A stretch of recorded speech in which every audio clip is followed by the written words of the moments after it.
As I walked into the quarterly executive meeting, my husband's face went from smug to shocked in seconds. 5 years ago, he left me for his assistant, saying I'd never understand the business world. Today, as the new owner of Meridian Enterprises, I was about to announce his termination, and the secretary who handed me the documents was his girlfriend who had replaced me in his life. Before we jump back in, tell us where you're tuning in from, and if this story touches you, make sure you're subscribed, because tomorrow I've saved something extra special for you. The executive boardroom of Meridian Enterprises gleamed under soft recessed lighting, the polished mahogany, table reflecting the faces of 16 anxious executives. I adjusted my tailored navy suit, selected carefully for this moment, and felt the weight of the leather portfolio in my hands. Inside contained termination papers for 7 executives, including one name that had once been on my marriage certificate. Ms. Vivian Chen, representing Horizon Capital Partners, announced Diane, the stern-faced corporate secretary who had been instrumental in making this day possible. The room fell silent. Most had expected another faceless investor to address them, not me. I could feel the collective shift in energy as I moved toward the head of the table, the position my ex-husband Alexander Reed had occupied for the past 8 years. Alexander sat halfway down the table, his signature platinum cufflinks catching the light as he leaned forward. His expression morphed from mild curiosity to recognition, then to barely concealed panic. Beside him, Natalie Barnes, once his executive assistant, now his fiancée, looked between us in confusion, still not comprehending the situation. Thank you all for gathering today, I began, my voice steady and clear, a voice I had practiced for months in anticipation of this moment. As of 9 a.m. this morning, Horizon Capital Partners has completed its acquisition of Meridian Enterprises. The tension was palpable. These executives had been expecting a standard post-acquisition platitude session, promises of minimal disruption, the usual corporate reassurances. What they didn't know was that Horizon Capital Partners was my company, created from nothing. In the 5 years since Alexander had left our marriage and pushed me out of the company we had built together. Some of you may remember me, I continued, allowing my gaze to sweep the room before settling on Alexander. For those who don't, I co-founded Meridian with Alexander Reed 12 years ago. Alexander's knuckles whitened around his Mont Blanc pen. The memory of his words echoed between us across the polished table. You're a liability to this company, Vivian. You always have been. The business world isn't for everyone. I opened my portfolio, the familiar action grounding me in the eye, present. Meridian has drifted from its founding principles over the past 5 years. Quarterly reports show declining innovation, employee satisfaction at an all-time low, and customer retention dropping by 23% annually. Several executives shifted uncomfortably, eyes darting to Alexander, whose face had taken on a reddish hue. He had built his leadership on creating the appearance of success while the foundation crumbled, a strategy I had warned him about years ago. Immediate restructuring is necessary, I said, nodding to Diane, who began distributing sealed envelopes. 7 leadership positions are being eliminated effective immediately. The room erupted in murmurs as executives reached for the envelopes. With trembling hands, some would find standard meeting agendas, 7 would find termination agreements. Alexander didn't move to touch his envelope, already understanding its contents. Natalie reached for hers with manicured fingers, the 4-carat diamond on her left hand, so similar to the one Alexander had once given me, catching the light. This is absurd, Alexander finally spoke, his voice tight with controlled rage. You can't just walk in here and— The board unanimously approved the acquisition and restructuring plan this morning, I interrupted smoothly. Your performance reviews and financial discrepancies over the past 3 years provided all the evidence needed. 5 years ago, I couldn't have imagined being in this position. The night Alexander told me he was leaving, both our marriage And my position at Meridian? I had collapsed on our bedroom floor, sobbing as he methodically packed his clothes into a suitcase. "You've always been too emotional for business, Viv," he had said, not even looking at me as he selected which ties to take. "Natalie understands what it takes to succeed in this world. You never will." That night had broken me, but as I stood, now at the head of the boardroom table, I recognized it had also rebuilt me into someone stronger, more strategic, and far more dangerous than the woman Alexander had dismissed. That night had broken me. But as I stood now at the head of the boardroom table, I recognized it had also rebuilt me into someone stronger, more strategic, and far more dangerous than the woman Alexander had dismissed. "Those affected will be escorted to collect personal belongings," I continued, gesturing toward the door where security personnel now stood. "Severance details are outlined in your packets, contingent upon the standard non-disclosure agreements." Alexander pushed back, his chair abruptly, standing to his full height. "This is personal, not business," he hissed, loud enough for nearby executives to hear. "You've orchestrated this whole thing for revenge." I met his gaze steadily, feeling nothing but a cool detachment where pain had once lived. "On the contrary, Alexander, the 14 board members who voted unanimously this morning have never met me personally. They voted based on performance data and my proposed recovery strategy." I allowed a small smile. "Though I won't deny this particular aspect of the restructuring brings additional satisfaction." Natalie had finally opened her envelope, her face draining of color as she read its contents. Unlike Alexander, she hadn't been terminated, a deliberate choice on my part. Her skills had never been the issue, only her ethics. "Ms. Barnes will be reassigned to the Denver office, effective next week," I announced, watching as she processed this information. The Denver office was struggling but salvageable, and 1,500 miles away from headquarters. The memory of discovering their affair surfaced briefly, walking into Alexander's office after hours to surprise him with dinner, only to find him with Natalie on the desk I had helped select when we founded the company. The humiliation had been excruciating, compounded when he called me the next day to discuss the situation and informed me my services were no longer required at Meridian. "You're a brilliant woman, Viv," he had said with practiced sympathy. "But business requires a certain ruthlessness you've never had." As security approached Alexander, whose face now fluctuated between rage and disbelief, I felt a strange sense of calm. The ruthlessness he claimed I lacked had been cultivated in the barren aftermath he had created. "This meeting will reconvene at 3 o'clock, I said to the remaining executives, many of whom were studiously avoiding eye contact with either me or Alexander. "We'll discuss the transition plan and new direction for Meridian. Those remaining should consider this an opportunity to realign with the company's original vision." Alexander was being escorted toward the door, his normally confident stride faltering. He paused as he passed me.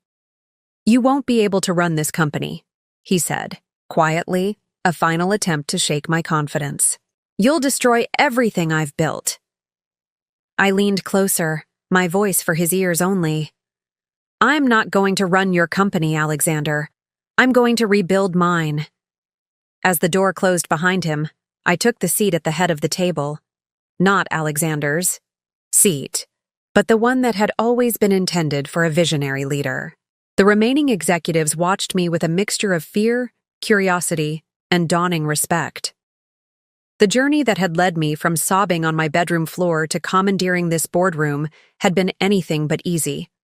After Alexander had pushed me out of Meridian, I'd found myself starting over at 40, with a broken heart and a shattered professional identity. But that morning in the boardroom was just the beginning. Alexander didn't yet know what awaited him outside. Reporters tipped off about financial irregularities at Meridian, his carefully cultivated industry reputation already unraveling as the business press caught wind of the dramatic leadership change. Preparing and narrating this story took us a lot of time, so if you are enjoying it, subscribe to our channel. It means a lot to us. Now back to the story. The Reed Chen residence sat perched on a hillside overlooking the Seattle skyline, its contemporary glass and stone facade a testament to the success of Meridian Enterprises. The house had been featured in Architectural Digest just months earlier. Tech industry power couple creates modern marvel. A glossy 12-page spread showcasing the custom features Vivian and Alexander had meticulously selected together. The night that Alexander ended their marriage, rain pelted against the floor-to-ceiling windows of their master bedroom, the Seattle skyline blurred behind sheets of water.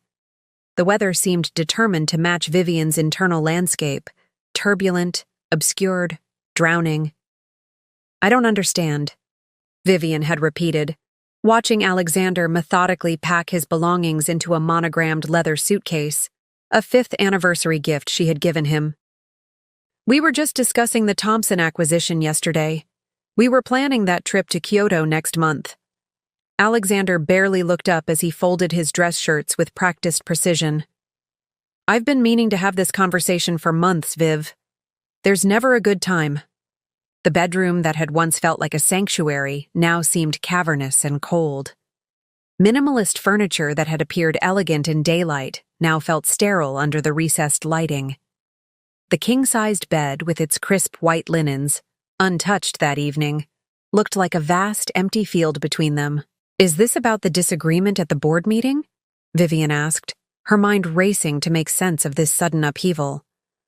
"I know we have different approaches to the expansion, but we've always worked through strategic differences."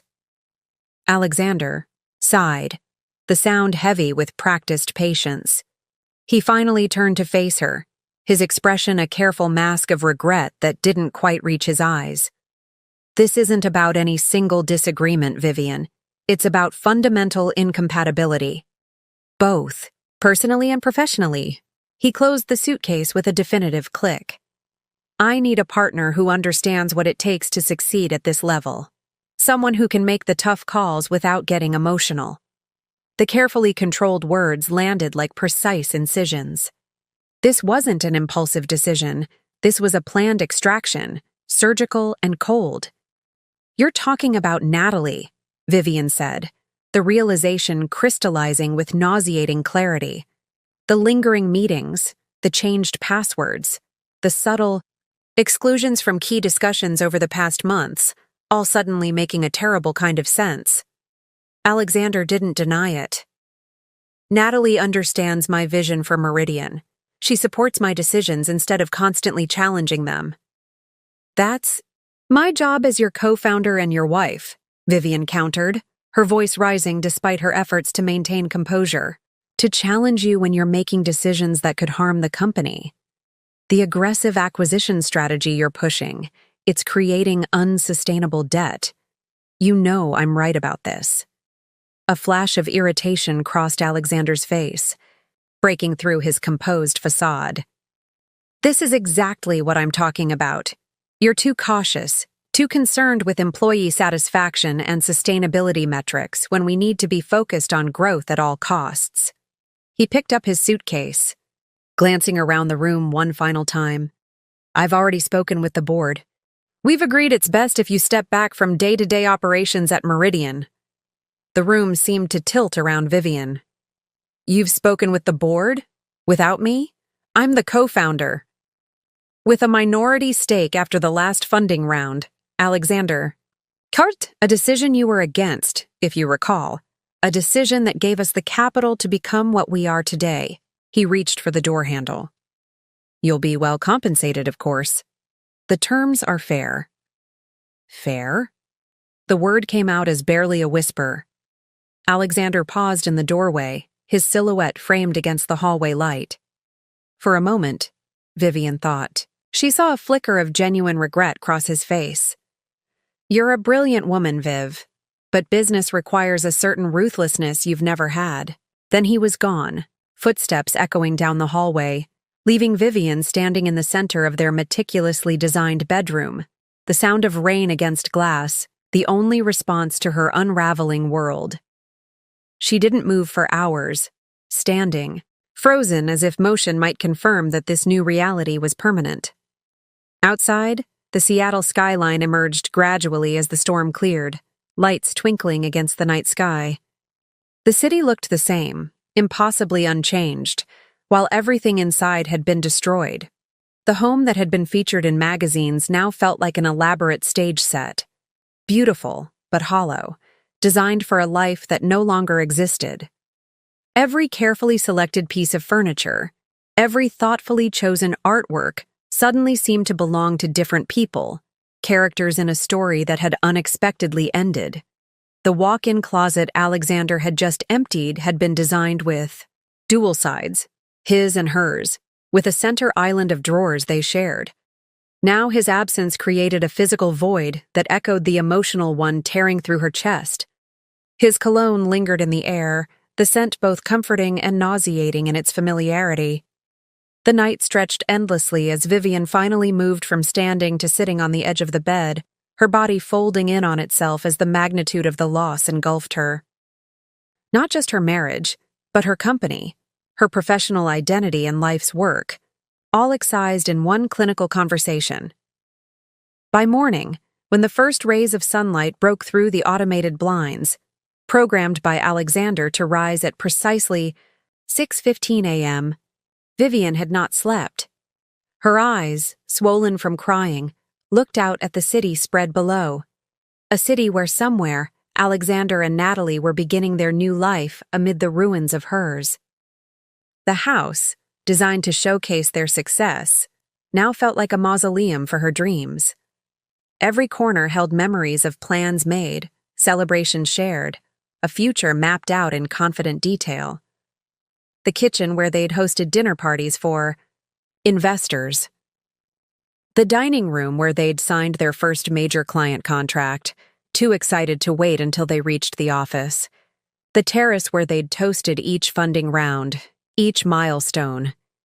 Vivian moved through these spaces like a ghost, touching surfaces, remembering. The pain was physical, a constrictive pressure in her chest, a hollowness in her stomach, a persistent trembling in her hands that wouldn't subside no matter how tightly she clasped them. When her phone rang at precisely 9 a.m., Alexander's name appearing on the screen, Vivian almost didn't answer. But some remaining professional instinct, some deeply ingrained sense of responsibility to the company they'd built, compelled her to accept the call. "I'm glad you picked up," Alexander said, his voice brisk, already shifted into full business mode. "I've scheduled a meeting with HR at 11 noon to discuss your transition package. It would be best if you came to the office one last time to sign the paperwork." Vivian listened, her free hand gripping the kitchen counter so hard her knuckles whitened. Through the phone, she could hear the familiar sounds of Meridian's headquarters, gentle. Conversation, the espresso machine in the break room, phones ringing, life continuing as normal in the company she had helped create. "Vivian? Are you there?" Alexander's impatience leaked through. "Yes," she managed, the single word an accomplishment against the tightness in her throat. "Good. 11 a.m. then. Natalie, we'll send you the details of what to bring. We'll need your company laptop and access cards." The casual mention of Natalie, now apparently handling the logistics of Vivian's professional execution, sent a fresh wave of nausea through her. The woman who had replaced her in Alexander's bed was now facilitating her removal from the company she had co-founded. "I'll be there," Vivian said, surprising herself with the steadiness in her voice. After hanging up, she moved to the master bathroom, a sanctuary of marble and glass she had designed herself. The woman in the mirror was unrecognizable, pale, hollow-eyed, diminished. For a moment, Vivian simply stared at this stranger, this shell of the confident entrepreneur who had graced magazine covers alongside Alexander as tech's most dynamic power couple. Then, with hands that trembled slightly less than before, she reached for her makeup bag. If she was to be executed professionally, she would not go without dignity. She would face Alexander, Natalie, and the HR team as Vivian Chen, co-founder of Meridian Enterprises, not as the shattered woman who had stood immobile in her bedroom all night. Layer by layer, she rebuilt her exterior. Foundation, concealer, subtle contour, a sweep of blush to bring life back to her pallor. The familiar ritual was anchoring, each product a small step toward reclaiming some semblance of control. By the time she selected a crisp white shirt and charcoal pencil skirt from her closet, something had shifted imperceptibly within her. The pain remained, raw and overwhelming, but alongside it, something else had begun to take root. Not hope, not yet, but perhaps its prerequisite, a determination to survive this moment, and the next, and the one after that. The house, with its soaring ceilings and perfect views, had been designed to impress, to announce to the world that Vivian Chen and Alexander Reed had arrived. Now, as Vivian gathered her car keys and professional portfolio, she recognized it for what it truly was, a beautiful, empty shell that had never been a home. As she stepped through the front door toward her waiting car, Vivian didn't know yet what would rise from the ashes of this devastation. She couldn't imagine that 5 years later she would stand at the head of a boardroom table, watching Alexander's face contort with shock as she reclaimed what he had taken.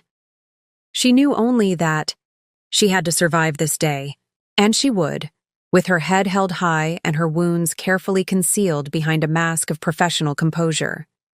The Seattle skyline gleamed in the morning sunlight as she drove toward Meridian headquarters one last time, unaware that this ending was actually the first step in a remarkable beginning. The Meridian Enterprises headquarters occupied the top 8 floors of a gleaming downtown Seattle skyscraper. Vivian remembered every detail of its construction, the heated debates over the floor plan design, the careful selection of the building location, even the custom-made reception desk that greeted visitors with its sleek curves of sustainable bamboo. As Vivian stepped off the elevator at precisely 10:45 that morning, she felt like a ghost in her own creation.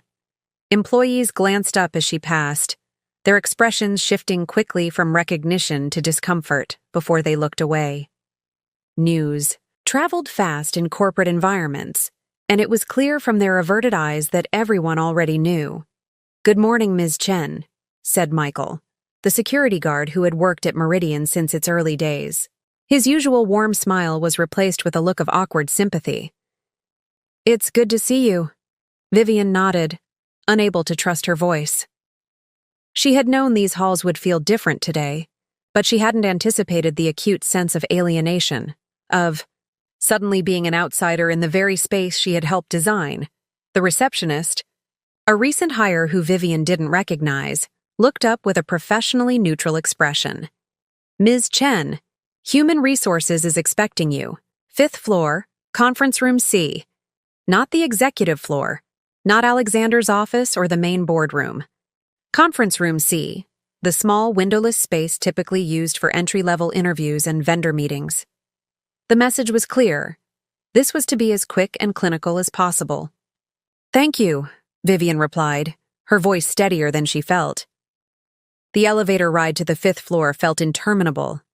2 junior developers joined her, their animated conversation about code dropping into uncomfortable silence when they recognized, Vivian kept her eyes fixed on the changing floor numbers, her reflection in the polished elevator doors showing a woman composed and professional, the careful mask betraying none of the turmoil beneath. Conference room C was exactly as she remembered, utilitarian and bland, with motivational posters that had been selected by a consultant years ago. Waiting inside were Stephanie Winters from Human Resources, a man Vivian didn't recognize who was clearly an attorney, and Natalie Barnes. Natalie sat with perfect posture in a dress Vivian recognized from the company's last holiday party. The irony wasn't lost on her. While Vivian had been home hosting executives and their spouses, Natalie had already been more than Alexander's assistant. "Vivian, thank you for coming in," Stephanie began, her professional tone barely concealing her discomfort. "This is Marcus Bennett from Legal." Vivian took the seat across from them, placing her portfolio carefully on the table. "Where's Alexander?" Mr. Reed thought it would be best if he wasn't present for this discussion. Natalie answered smoothly. He wanted to ensure the transition was handled with appropriate sensitivity. The audacity of his absence, of sending his mistress instead, struck Vivian with such force that she nearly laughed. This, then, was the final indignity, being processed out of her own company by the woman who had replaced her, while Alexander couldn't even face her. "I see," Vivian said, the two simple words containing volumes. Marcus Bennett cleared his throat, sliding a thick document across the table. "We've prepared a comprehensive severance package that I believe you'll find quite generous." Vivian didn't reach for it immediately. "Before we begin, I'd like to understand exactly what the board has been told about my departure." Stephanie and Marcus exchanged glances. Natalie's expression remained perfectly controlled. "The official communication states that you're stepping back to pursue other interests," Stephanie offered. "Alexander was quite insistent that your contribution to Meridian be acknowledged appropriately." "How thoughtful of him," Vivian said, unable to keep the edge from her voice. She finally reached for the document, opening it to scan the first page. The language was dense with legal terminology, but the essence was clear. In exchange for her shares being bought at a predetermined rate and a substantial severance package, she would relinquish all claims to Meridian Enterprises and sign a comprehensive non-compete agreement. The non-compete covers all technology and software development in our market for a period of 3 years, Marcus explained, pointing to the relevant section. 3 years. Alexander wasn't just removing her from Meridian. He was effectively barring her from working in her field for 3 years. The calculated ruthlessness of it took her breath away. "And if I don't sign?" Vivian asked, though she already knew the answer. Marcus's expression tightened slightly. "Mr. Reed hoped it wouldn't come to that. But should you choose not to accept these terms, the company is prepared to proceed with a performance-based termination." "Performance-based?" Vivian repeated, the words tasting bitter. Natalie leaned forward slightly. "There's documentation of several instances where your cautious approach caused Meridian to miss key market opportunities. The board has reviewed these cases and supports the assessment." Of course they had. Alexander had been systematically building his case, likely for months. The disagreements that she had thought were normal strategic debates between co-founders had been carefully documented and presented as failures on her part. Vivian looked at Natalie directly for the first time, taking in the woman who had been her husband's executive assistant for the past 2 years. She was younger, certainly, but it wasn't just youth that Alexander had chosen. It was compliance. Where Vivian challenged, Natalie supported. Where Vivian urged caution, Natalie encouraged risk. She was everything Vivian wasn't, and at this moment, that included being on the winning side of this corporate coup. "I'd like a moment to review the documents in private," Vivian said, her voice remarkably steady. "Of course," Stephanie replied, looking relieved at the prospect of a brief escape from the tension. "We'll be just outside when you're ready." As the door closed behind them, Vivian finally allowed her carefully maintained expression to crumble. The conference room that had felt small before now seemed to be closing in around her. She had helped build Meridian from an idea to a company valued at over $300 million, and now she was being erased. Efficiently, legally, completely. She flipped through the agreement, skimming the sections detailing what she would receive and what she would give up. The financial terms were indeed generous, as Marcus had said. Alexander was buying her silence and her absence at a premium price. A knock at the door startled her. Instead of Stephanie or the others, it was Lisa Kwan, Meridian's VP of Product Development, and one of the few executives Vivian had personally hired years ago. "I heard you were here," Lisa said, closing the door quickly behind her. "I don't have much time." "They've got me in the box signing my execution papers," Vivian said, attempting a smile that didn't reach her eyes. Lisa didn't return it. "Listen, to me, don't sign anything yet. Alexander's been planning this for months, He's been systematically discrediting your contributions in board meetings, revising project histories to minimize your role. I suspected as much, Vivian replied, a cold clarity beginning to replace the emotional fog she'd been in since last night. It's worse than you think, Lisa continued, her voice barely above a whisper. He's moving Meridian in a completely new direction, massive leveraging for rapid acquisition of competitors. The conservative approach you've advocated? He's doing the exact opposite. He's gambling everything on aggressive expansion. Vivian felt a flicker of vindication. She'd been warning about the dangers of over-leveraging for months, concerns Alexander had dismissed as overly cautious. Why are you telling me this? Vivian asked. Lisa glanced nervously at the door. Because it's wrong, what he's doing. Not just to you personally, but to the company. And because, she hesitated, because I'm leaving too. I gave my notice this morning. Several of us are. The realization that she wasn't alone in her concerns about Alexander's leadership provided an unexpected spark of strength. If others could see it too, if Lisa, one of their most valuable executives, was walking away, perhaps Vivian's judgment hadn't been as clouded by emotion as Alexander had claimed. Thank you, Vivian said, reaching out to squeeze Lisa's hand. This means more than you know. Just be careful, Lisa warned, moving toward the door. Alexander's not the man we thought he was. And Natalie, she shook her head. She's ambitious, very ambitious. As Lisa slipped out, Vivian returned her attention to the agreement before her. The parameters of her challenge were now crystal clear. Alexander had orchestrated not just the end of their marriage, but the systematic dismantling of her professional reputation. He had rewritten their shared history to position himself as the visionary and Vivian as the liability. And he had selected in Natalie someone who would reinforce rather than challenge his worst instincts. The pain of betrayal remained, a physical ache beneath her ribs. But alongside it, something else was taking shape. A cold, clear determination. Alexander believed he had won. He believed she would sign these papers, take the money, and disappear into obscurity while he drove their company toward his vision of success. What he didn't understand, what he had always underestimated, was exactly what Vivian was capable of when pushed to her limits. When Stephanie, Marcus, and Natalie returned to the conference room, they found Vivian sitting calmly, the agreement closed before her. Have you had sufficient time to review the terms? Marcus asked, retaking his seat. Yes, Vivian replied. And I have a counter-proposal. The surprise on their faces would have been amusing under different circumstances. A counter-proposal isn't really the purpose of this meeting, Natalie began, her tone condescending.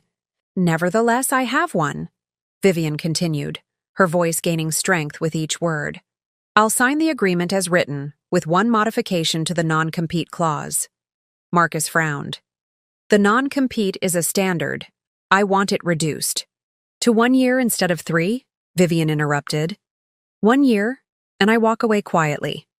Mr. Reed was very specific about the 3-year term, Natalie said, her expression hardening. Vivian looked directly at her, seeing for the first time not just her replacement but her opponent. Then Mr. Reed can tell me that himself. I won't negotiate my future with his proxy. The tension in the room shifted palpably. This wasn't proceeding according to the script Alexander had prepared. I'll need to consult with Mr. Reed, Marcus said, gathering his papers. You do that? Vivian replied. I'll wait. As they filed out, leaving her alone again, Vivian felt a strange sense of calm settling over her. This small act of resistance, this refusal to simply comply with Alexander's terms, was the first step toward reclaiming her agency. She didn't yet know how she would rebuild from these ashes. She couldn't imagine that in 5 years she would stand at the head of Meridian's boardroom table, watching Alexander's face contort with shock as she announced his termination. She had no way of knowing that this crushing defeat would eventually lead to her greatest triumph. But in this moment, in this sterile conference room where Alexander had intended to finalize her corporate execution, Vivian Chen made a silent promise to herself. This was not the end of her story. It was merely the beginning of a new chapter, one that Alexander Reed would come to regret provoking with every fiber of his being. 45 minutes later, the door to conference room C opened again. Alexander Reed entered alone, his presence immediately filling the small space with a tension that hadn't existed before. He wore the gray Tom Ford suit Vivian had given him for his last birthday, the irony of which wasn't lost on her. "I understand we have a problem with the terms," he said without preamble, taking the seat across from her.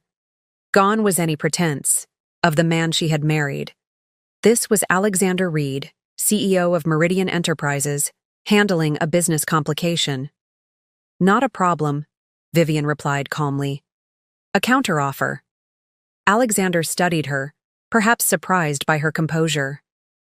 He had likely expected tears, emotional pleas, the overreaction he had always accused her of during their disagreements.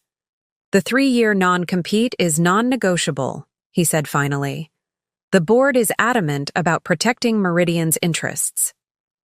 "The board," Vivian repeated. "Or you, Alexander?" Something flickered across his face. Irritation, perhaps, at being challenged. "In this case, our interests align perfectly. You know too much about our strategy, our clients, our intellectual property. 3 years gives us adequate protection. It also ensures I can't work in my field until I'm practically obsolete in the tech world," Vivian observed. "Quite convenient. For you." Alexander leaned back, his expression hardening. "This isn't personal, Vivian. It's business." The words hung in the air between them, so patently false that Vivian almost laughed. Nothing could be more personal than this. The man who had shared her bed, her dreams, her company, now clinically excising her from all three. "If it were just business," she said carefully, "you would have bought me out months ago when we first disagreed about the acquisition strategy. Instead, you built a case against me, documented our strategic disagreements as my failures, and presented them to the board only after you'd secured their loyalty." Alexander's jaw tightened almost imperceptibly. "You're making this more difficult than it needs to be." "Am I?" Vivian leaned forward. "Tell me something, Alexander. When did it start with Natalie? Before or after you decided I was a liability to Meridian?" "That's irrelevant to these proceedings," he replied coldly. "Indulge me. It's the least you can do." Alexander checked his watch, a gesture Vivian recognized from countless meetings when he was growing impatient. "If you must know, Natalie, and I recognized our compatibility about a year ago. But that has nothing to do with this business decision." A year. While Vivian had been working 70-hour weeks helping build Meridian, Alexander had been pursuing her eventual replacement, professionally and personally. The timeline made the betrayal even more calculated than she had imagined. "I see," she said, her voice steady, despite the fresh wave of pain his admission triggered. "Well, since we're being so honest with each other, let me be clear about something. I built this company alongside you. Every client we signed, every product we developed, every dollar of funding we secured, I was there. You don't get to rewrite that history just because it's inconvenient for your new narrative." Alexander's expression remained impassive, but Vivian could see the subtle signs of his growing frustration. The slight tightening around his eyes, the almost imperceptible tap of his index finger against the table. "No one is denying your early contributions," he said, his tone measured. "But companies evolve, Vivian. What Meridian needs now isn't what it needed 5 years ago. Your conservative approach was holding us back from necessary growth. My conservative approach kept us solvent during the 2018 downturn when 3 of our competitors folded," Vivian countered. My conservative approach is why we have a cash reserve while others operate on venture funding and prayer. Alexander's patience was visibly thinning. This is exactly why we're here today. You see threats everywhere, Vivian. I see opportunities. The tech world rewards bold moves, not cautious hedging. The tech world is littered with the corpses of companies that made bold moves on borrowed money, Vivian replied. She reached for the agreement, flipping to the non-compete section. 1 year, that's my offer. 1 year, and I sign everything else as is. Alexander studied her for a long moment, calculation evident in his gaze. 2 years. Final offer. Vivian considered. 2 years was still a significant handicap, but it wasn't the professional death sentence that 3 years would have been in the rapidly evolving tech industry. Fine, 2 years, she agreed. Have legal redraft it, and I'll sign this afternoon. Alexander nodded once, standing to signal the end of their negotiation. He hesitated for a moment, as if there were something more he wanted to say. Whatever it was, he thought better of it. The revised agreement will be ready by 3, he said, moving toward the door. Stephanie will contact you. Alexander, Vivian said, stopping him before he could leave. One more thing. He turned, his hand already on the door handle. You've won. You have the company, the board support, and Natalie. You have everything you want. Vivian met his gaze directly. Remember this moment. Something like unease flickered across Alexander's face before he masked it with a businesslike nod. Goodbye, Vivian. The door closed behind him, and Vivian was alone again in the sterile conference room. The conversation had transpired exactly as Alexander had planned, except for her small victory on the non-compete clause. He had arrived expecting capitulation and instead encountered resistance. It was minimal, certainly, but it was something. Vivian gathered her things slowly, in no rush to leave this final act of her time at Meridian. Through the glass walls of the conference room, she could see life continuing in the office beyond. Employees, at their desks, conversations in the hallway, the mundane rhythm of corporate existence undisturbed by the personal and professional earthquake she had just experienced. As she stepped out of conference room C for the last time, Vivian felt oddly disconnected from her surroundings, as if she were observing the scene from a great distance. The Meridian offices, once so familiar, now seemed alien, a place where she no longer belonged. She made her way to her office on the executive floor to collect her personal belongings, aware of the eyes following her progress. The corner office, that had been hers since Meridian's earliest days, was already being packed up. 2 facilities employees carefully removing her awards and photographs from the walls. Ms. Chen, one of them said, looking uncomfortable. We were told to have this cleared by end of day. I'm sorry, we didn't know you'd be coming by. It's fine, Vivian said, noting that the plants she had carefully tended for years had already been removed. I just need a few personal items. She gathered what remained. A small jade figurine that had been her grandfather's, a fountain pen from her first mentor, a framed photograph of her parents. So little to show for years of her life invested in these walls. Across the floor, through the glass partition that separated their offices, Vivian could see Alexander in conversation with Natalie. They weren't touching. They were too professional for that in the office. But there was an intimacy to their posture that spoke volumes. They were already planning, already moving forward into the future they had constructed on the ruins of her past.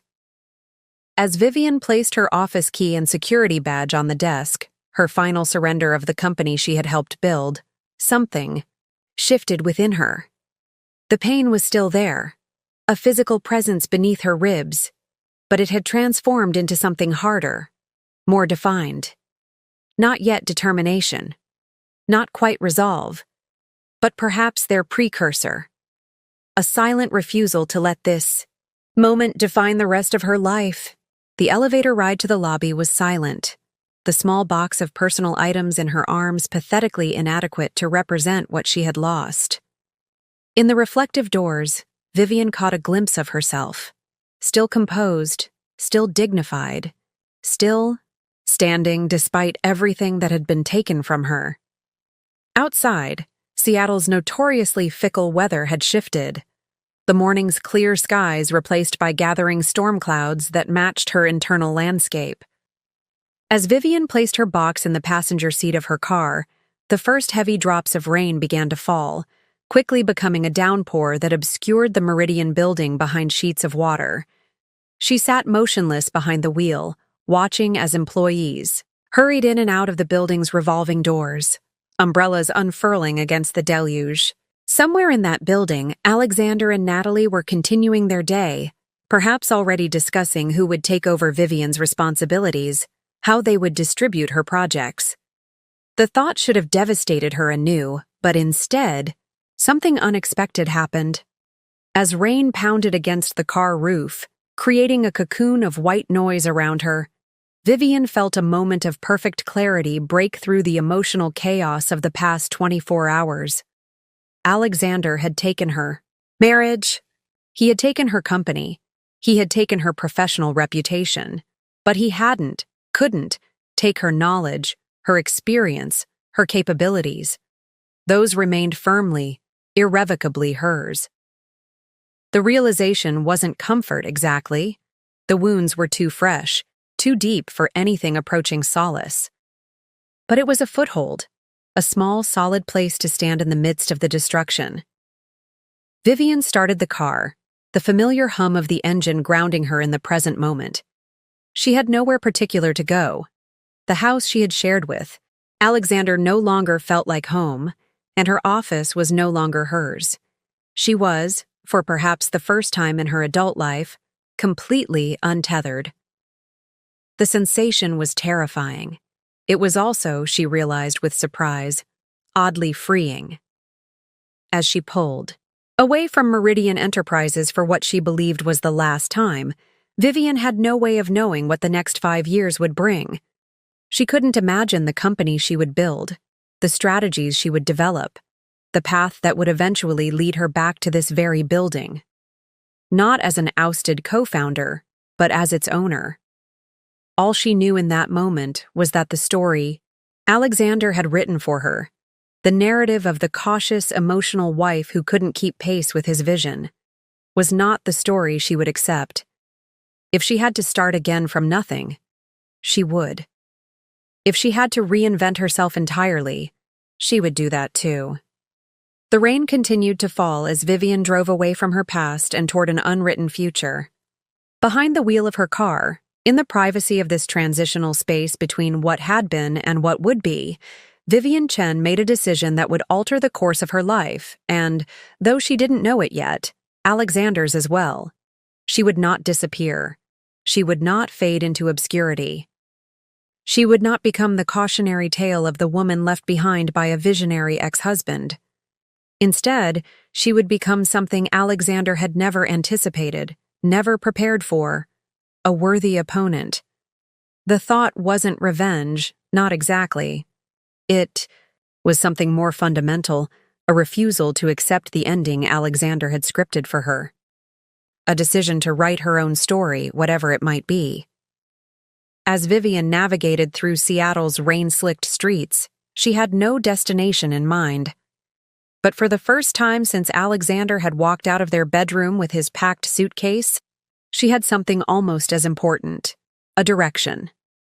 Vivian drove aimlessly through Seattle's rain-soaked streets, the windshield wipers creating a hypnotic rhythm that matched her circling thoughts. As the familiar landmarks of the city passed by in a gray blur, her mind drifted back to the beginning, to the story of Meridian Enterprises that Alexander was now so determined to rewrite. 12 years ago, Vivian Chen had been a rising star at TechFusion, one of Seattle's established software companies. With a double master's in computer science and business administration, she had climbed the corporate ladder with remarkable speed, becoming the youngest project manager in the company's history by 28.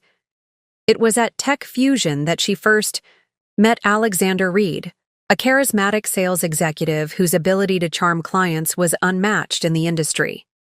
Where Vivian excelled at product development and strategic planning, Alexander shined in presentation and persuasion. Their skills were complementary, their ambitions aligned. Their first collaboration had been on Project Aurora, a customer management system that TechFusion had been struggling to sell to enterprise clients. Vivian had redesigned the product's architecture to address critical performance issues, while Alexander had reframed the marketing strategy to emphasize its unique benefits. "We're unstoppable together," Alexander had said after they secured their third major client in as many months. "You build it better than anyone, and I sell it better than anyone. Imagine what we could do if we weren't constrained by TechFusion's bureaucracy." The idea of starting their own company had germinated during late nights at the office, fueled by ambition and the growing recognition of their combined potential. By day, they continued their ascent at TechFusion. By night, they sketched out business plans and product ideas for what would eventually become Meridian Enterprises. Their personal relationship had developed alongside their professional one. Cautiously at first, both aware of the potential complications, then with the same intensity that characterized their work, 6 months after Project Aurora's success, they were not just colleagues but partners in every sense. "We're building something that will last," Alexander had told her the night he proposed, 9 months into their relationship. "A legacy that combines the best of both of us." Vivian had believed him completely. She had seen in Alexander not just a brilliant salesman, but a visionary who could articulate the future she helped create.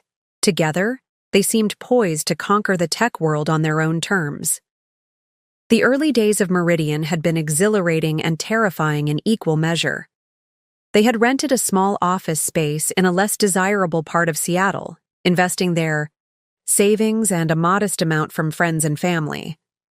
Their first product, a streamlined project management system for creative agencies, had been developed almost entirely by Vivian, with Alexander securing their initial clients through sheer force of personality and relentless networking.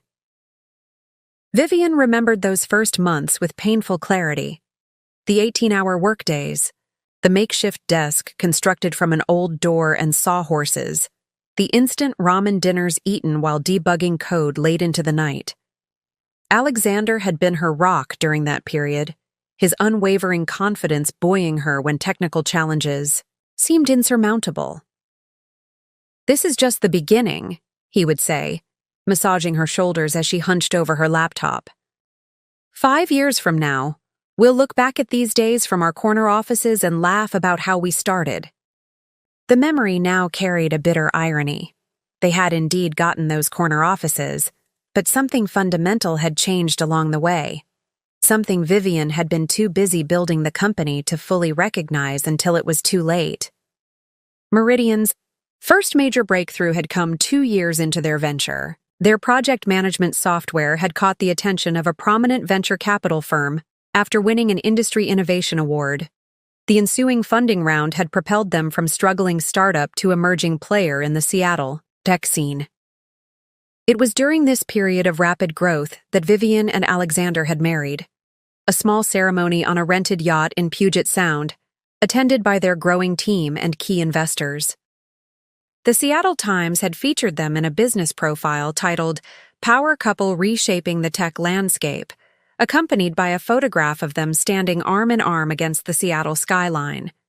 "We complement each other perfectly," Alexander had told the interviewer. "Vivian is the brilliant mind behind our products, and I make sure the world knows about them. It's a partnership in the truest sense." Vivian stopped at a red light, the memory of those words bringing a fresh wave of pain. The partnership that Alexander had once celebrated had become, in his mind, a liability to be severed when it no longer served his ambitions. As Meridian continued to grow, their responsibilities had naturally divided along the lines of their strengths.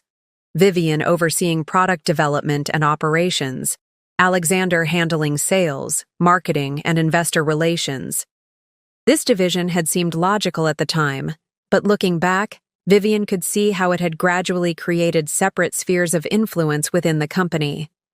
Alexander had become the public face of Meridian, the charismatic visionary who captivated investors and industry analysts.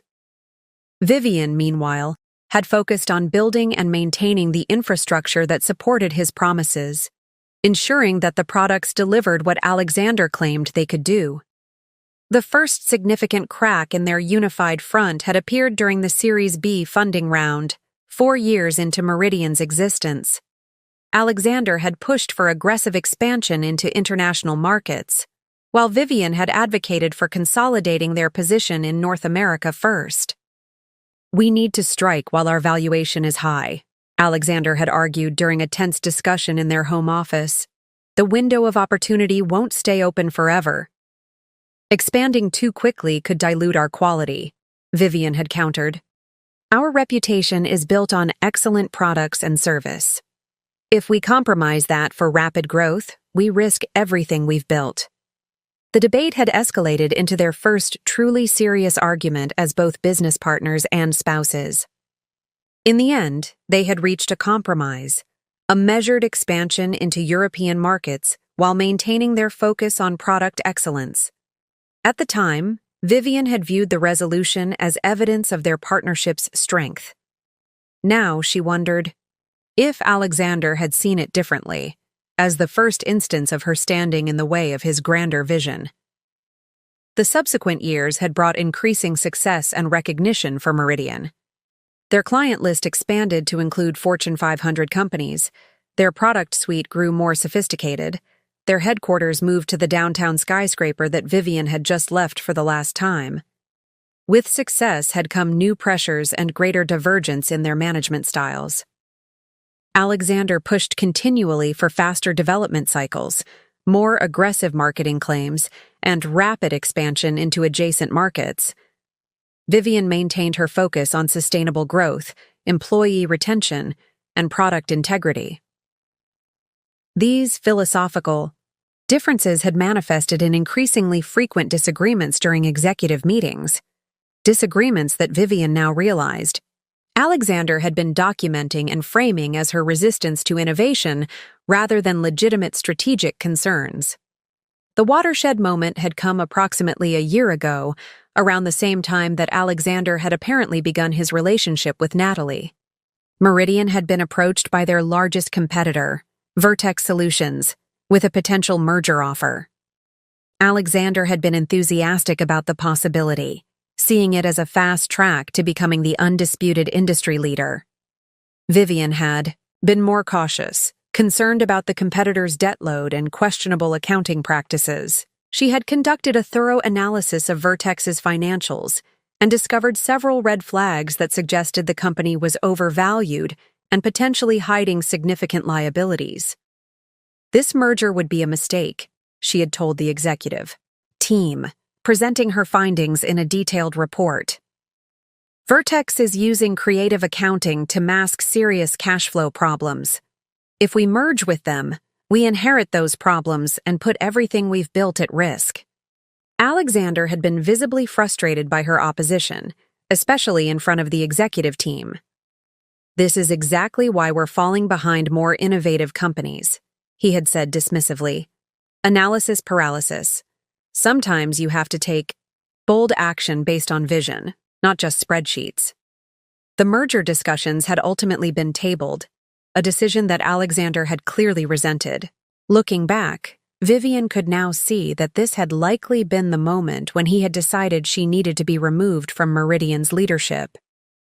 It was also around this time that Natalie Barnes had been promoted from the general administrative pool to become Alexander's dedicated executive assistant, a decision Vivian had supported, impressed by the young woman's efficiency and apparent dedication to the company. The rain had eased to a gentle drizzle as Vivian found herself driving along the waterfront. To her right, the steel-gray waters of Puget Sound stretched toward the horizon. To her left, the city that had been the backdrop for her rise, fall, and, though she didn't know it yet, her eventual resurrection. 12 years of history with Alexander and Meridian played through her mind like a film being rewound and replayed with new context. Moments she had interpreted as standard business disagreements now appeared as deliberate stepping stones in Alexander's path to consolidate control. Decisions she had viewed as compromises were revealed as tactical retreats on his part, biding time until he could move forward unimpeded. The painful clarity of hindsight showed her not just Alexander's calculated dismantling of their partnership, but also her own blind spots, her assumption that their shared history and success would ultimately outweigh their strategic differences, her belief that their marriage vows would prevent him from seeing her as an obstacle to be removed rather than a partner to be valued. Most painfully, she recognized how she had allowed her identity to become so thoroughly intertwined with Meridian and with Alexander that his rejection of both their marriage and their business partnership had left her momentarily unable to envision a future for herself. As Vivian pulled into a parking space overlooking the water, she turned off the engine and sat in silence, watching ferries glide across the Sound against the backdrop of distant islands partially obscured by mist. 12 years of her life had been invested in building Meridian Enterprises. 12 years of early mornings, late nights, sacrificed weekends, and postponed personal goals, all dedicated to creating something she had believed was a shared vision. Alexander had taken that vision and claimed it as exclusively his own. He had rewritten their history, recasting himself as the sole visionary and Vivian as the cautious anchor dragging against his ambitions. And he had found in Natalie not just a romantic replacement, but a professional one, someone who would reinforce, rather than challenge his perspective. The betrayal was absolute, personal and professional, emotional and financial. It was designed to be total in its devastation, leaving Vivian with nothing but memories and a severance package meant to ensure her continued silence and irrelevance. What Alexander hadn't counted on, what he had fundamentally misunderstood, despite their years together, was that Vivian Chen was not defined solely by her relationship to him or to Meridian Enterprises. The skills, intelligence, and determination that had helped build a successful company from nothing remained intact, regardless of what had been taken from her. As the last of the rain clouds parted, allowing weak sunlight to glimmer across the water's surface, Vivian made a decision. She would sign the revised agreement tomorrow, accepting the 2-year non-compete restriction and whatever other terms Alexander demanded. And then she would begin the process of reinvention, not as Alexander Reed's ex-wife or as Meridian's former co-founder, but as Vivian Chen, a woman with 12 years of hard-won experience and a clarity of purpose that could only come from having lost everything that once defined her. She didn't yet know what form this reinvention would take. She couldn't imagine that 5 years later, she would stand at the head of Meridian's boardroom table, watching Alexander's face contort with shock as she announced her ownership of the company he had taken from her. All she knew was that the story wasn't over. It was merely entering a new chapter, one that Alexander Reed had not anticipated and could not control. The days immediately following Vivian's departure from Meridian passed in a blur of practical necessities. She signed the revised separation agreement, with its 2-year non-compete clause, without further negotiation.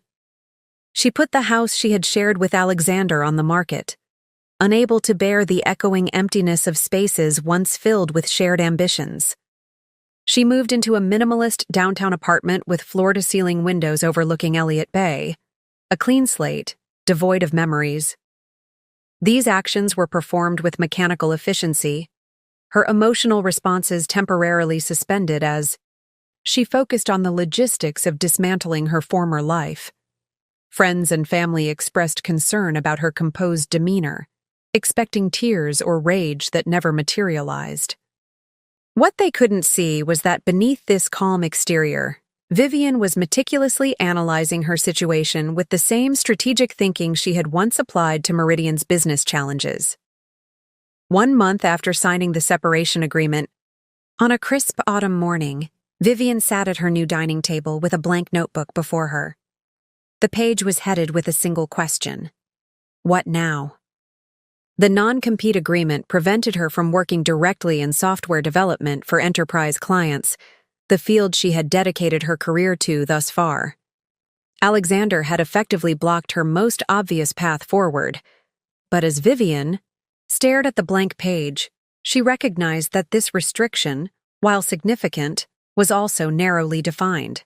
She couldn't create products that competed with Meridian for 2 years. She couldn't work for Meridian's competitors. But there were no restrictions on consulting, on education, on investment activities, or on developing expertise in adjacent industries. The realization sparked the first genuine smile she had experienced since Alexander's departure. He had tried to build a cage, but had left multiple doors unlocked. By evening, her blank page had transformed into a complex mind map detailing potential paths forward. 3 main branches emerged from her central question. Knowledge development, gaining expertise in areas complementary to, but not directly, competing with her existing skill set. Network building, cultivating relationships with key players in the tech industry who might become allies in her future endeavors. Financial positioning, strategically investing her severance package to build resources for whatever came next. Over the following weeks, these 3 branches became Vivian's roadmap. She enrolled in an intensive financial analysis program at the University of Washington, focusing specifically on mergers and acquisitions in the tech sector. She joined 3 industry organizations focused on women in technology leadership, carefully selecting those that Alexander had always dismissed as unnecessary networking. Most significantly, she reached out to Lisa Kwan, who had left Meridian shortly after Vivian's departure. "I'm not asking you to betray any confidences," Vivian assured Lisa over coffee at a quiet cafe far from Meridian's offices. "I just want to understand what's happening in the industry from someone whose judgment I trust." Lisa studied Vivian carefully before responding. "Alexander is doing exactly what you warned against. Meridian has acquired 3 smaller competitors in the past 6 months, all financed through significant leveraging. The tech press is calling him visionary. The financial analysts are more skeptical." "And Natalie?" Vivian asked, surprising herself with how steady her voice remained when speaking her replacement's name. "Promoted to VP of Strategic Initiatives," Lisa replied. "She's smart, I'll give her that. But she's also completely aligned with Alexander's high-risk approach. There's no counterbalance anymore." This information became the foundation for Vivian's next moves. If Alexander was over-leveraging Meridian in an aggressive acquisition spree, he was creating vulnerability that might eventually be exploited. The thought wasn't yet a plan, merely an observation filed away for future reference. 6 months into her transformation journey, Vivian made her first public appearance at Seattle's annual Women in Tech Leadership Summit. She had been invited to participate in a panel discussion on resilience and reinvention in the industry, topics she now had intimate experience with.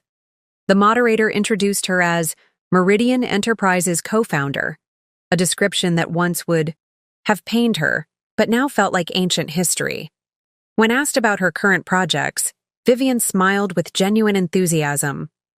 "I'm in a unique position of being able to step back and evaluate the industry from a new perspective," she explained.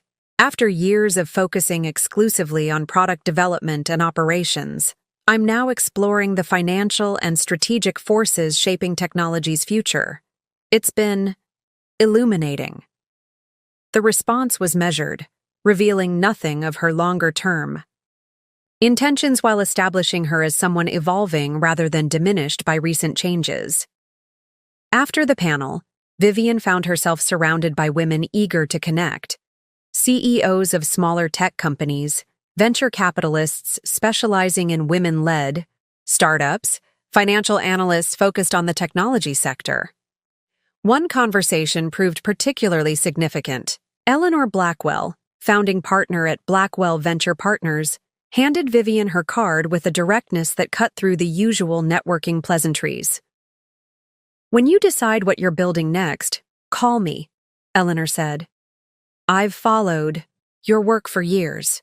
Alexander Reed may be the face people recognize, but industry insiders know who really built Meridian's backbone. Vivian accepted the card, tucking it carefully into her portfolio. I'm under a non-compete for another 18 months. Eleanor's smile was knowing. Non-competes restrict what you can build, not what you can learn, who you can meet, or how you can prepare. Time spent in strategic preparation is never wasted. That conversation marked a turning point in Vivian's journey. Until then, she had been focused primarily on recovery and rebuilding her individual skills. Eleanor's interest sparked something more ambitious. The first glimmer of a plan that extended beyond personal reinvention to something that might eventually intersect with Meridian's future. Over the next year, Vivian methodically expanded her knowledge and network. She completed 3 specialized financial courses focused on corporate valuation, leveraged buyouts, and distressed asset acquisition. She consulted for venture capital firms evaluating potential investments in the tech sector, providing technical expertise that helped them avoid costly missteps. Most importantly, she began tracking Meridian's activities with careful attention to patterns that others might miss. Each press release announcing a new acquisition was followed by Vivian's detailed analysis of the purchased company's technology, client base, and financial health. She built comprehensive models projecting Meridian's likely debt structure and cash flow requirements. She noted which executives remained from her era and which had been replaced by Alexander's loyalists. This wasn't obsession or vengeance. It was strategic intelligence gathering, performed with the detached precision that had always characterized Vivian's approach to business challenges. 18 months after leaving Meridian, Vivian registered a new entity, Horizon Capital Partners. The name was a subtle nod to her past, the Horizon line visible from the Meridian offices she had helped design, but pointed firmly toward the future. Horizon's mission statement was carefully crafted, identifying undervalued assets and unrealized potential in the technology sector. Vague enough to cover multiple activities, specific enough to attract the right partners. With her severance package as initial capital and Eleanor Blackwell's firm as a significant investor, Vivian began assembling a team of financial and technical experts who shared her vision. We're not building products, she explained to her small but growing team during their first strategy session. We're building capability, the ability to recognize opportunity when it appears and move decisively, when timing is right. What Vivian didn't share, even with her closest advisors, was the specific opportunity she had begun to see taking shape on the horizon. Meridian's aggressive expansion under Alexander's leadership was showing early signs of strain. 2 consecutive quarters had seen them just barely meeting earnings expectations. Industry analysts had started questioning the sustainability of their acquisition strategy. The company's debt-to-equity ratio had reached levels that would make refinancing challenging in anything less than ideal market conditions. These weren't yet critical problems. Meridian remained profitable and growing, but they were hairline. Cracks in the foundation that only someone intimately familiar with the company's true structure would recognize as potentially serious. 22 months after signing the separation agreement, with the non-compete restriction just weeks from expiring, Vivian received an unexpected call from James Patterson, one of Meridian's original board members, and the only one who had occasionally sided with her strategic perspective during her final year at the company. This is probably crossing a line, James began without preamble. But I think you should know that Vertex Solutions is making another approach to acquire Meridian. Vivian's pulse quickened. Vertex, the same competitor whose merger Alexander had pushed for and Vivian had opposed due to their questionable financials. That's interesting timing, she replied carefully. May I ask why you're telling me this? James was silent for a moment before answering. Because you were right about them 2 years ago. Their financials are even more concerning now, but Alexander is championing the deal as Meridian's path to market dominance. The board is divided. After ending the call, Vivian stood at her apartment window, looking out at the Seattle skyline, where Meridian's headquarters was clearly visible among the downtown towers. The information James had shared wasn't just industry gossip. It was a potential inflection point that aligned perfectly with the capabilities she had spent nearly 2 years developing. If Alexander pushed through a merger with Vertex despite their fundamental weaknesses, he would be creating a dangerously over-leveraged entity. If market conditions shifted even slightly in an unfavorable direction, the combined company would face serious liquidity challenges. Those challenges would create vulnerability, and vulnerability created opportunity for those prepared to act. Vivian reached for her phone, scrolling to Eleanor Blackwell's contact. "Eleanor? It's time to discuss Phase 2. Are you available for dinner tonight?" As she ended the call, Vivian felt a calm certainty settle over her. The past 22 months had transformed her from Meridian's discarded co-founder into the head of a specialized investment firm with growing resources and strategic connections throughout the industry. She had rebuilt herself professionally while developing expertise specifically designed to recognize and capitalize on exactly the situation that now appeared to be developing at Meridian. Alexander had removed her from the company they had built together, believing he was eliminating an obstacle to his ambitions. In doing so, he had inadvertently created something much more dangerous: a highly motivated observer with intimate knowledge of Meridian's inner workings and no loyalty to his leadership. The non-compete agreement that was meant to sideline Vivian had instead given her the gift of time. Time to study, to plan, to build new alliances, and to position herself precisely where she needed to be when opportunity emerged. As Vivian prepared for her dinner with Eleanor, selecting a sharp black suit that symbolized this new chapter, she reflected on how completely her journey had transformed her. The devastated woman who had sat paralyzed in her car outside Meridian headquarters nearly 2 years ago had evolved into someone new, someone with clearer vision, colder calculation, and absolute confidence in her ability to recognize and seize the right moment when it came. That moment she now believed was rapidly approaching, and when it arrived, Alexander Reed would discover just how thoroughly he had underestimated the woman he had discarded. Exactly 2 years and 1 day after signing the separation agreement with Meridian, Vivian Chen sat in the pristine conference room of Horizon Capital Partners, surrounded by her carefully assembled team of financial analysts, industry experts, and legal advisors. The wall-to-wall windows offered a panoramic view of Seattle's skyline, with Meridian's headquarters clearly visible in the distance, a visual reminder of their target. "The non-compete restriction expired at midnight," Vivian began, her voice steady as she addressed the room. "As of today, we are free to pursue any opportunity in the enterprise software space, including potential actions involving Meridian Enterprises." Eleanor Blackwell, who had become Vivian's closest advisor and Horizon's principal investor, leaned forward. "And the timing couldn't be better. The Meridian-Vertex merger announcement yesterday triggered exactly the market response we anticipated." On the large screen at the front of the room, financial charts displayed Meridian's stock performance, a sharp 22% decline following the merger announcement. The market had reacted with the skepticism that Vivian had predicted, recognizing the fundamental flaws in combining two companies with overlapping products and concerning debt structures. "Our analysis suggests that Meridian will need to secure additional financing within the next 3 months to complete the merger and manage the consolidated debt," explained Rajiv Mehta, Horizon's lead financial strategist. "Given the current market conditions and rising interest rates, they'll face significant challenges in obtaining favorable terms." Vivian nodded, the scenario unfolding exactly as she had projected. "And their existing creditors?" Increasingly nervous, Rajiv confirmed.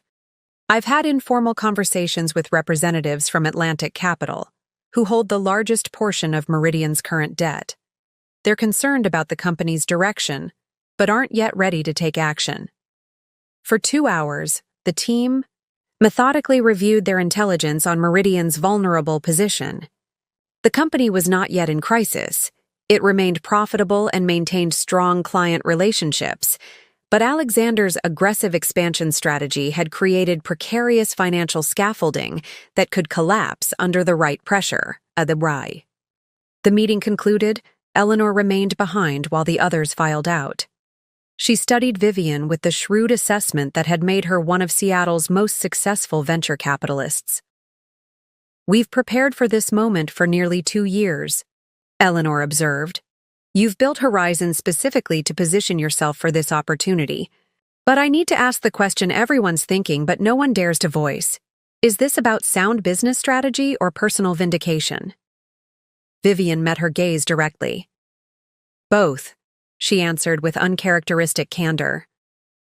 "I won't pretend there isn't personal satisfaction in the prospect of reclaiming what Alexander took from me. But that wouldn't be enough to justify the financial risk we're contemplating." She stood, moving to the window to look out at Meridian's headquarters. "The merger with Vertex is fundamentally flawed for all the reasons outlined in our analysis. It's driven by Alexander's ego and ambition, rather than sound business judgment. Meridian is worth saving from his mismanagement, not just for me, but for the employees who remain, the clients who depend on their products, and yes, for our investors who stand to profit significantly if we execute this correctly." Eleanor joined her at the window, seemingly satisfied with Vivian's response. "Then let's make the next move." The following weeks saw Horizon Capital Partners executing a carefully orchestrated strategy.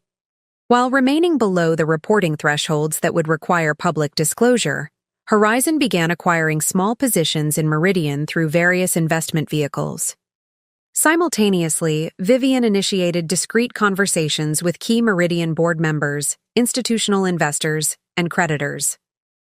The approach was surgical in its precision.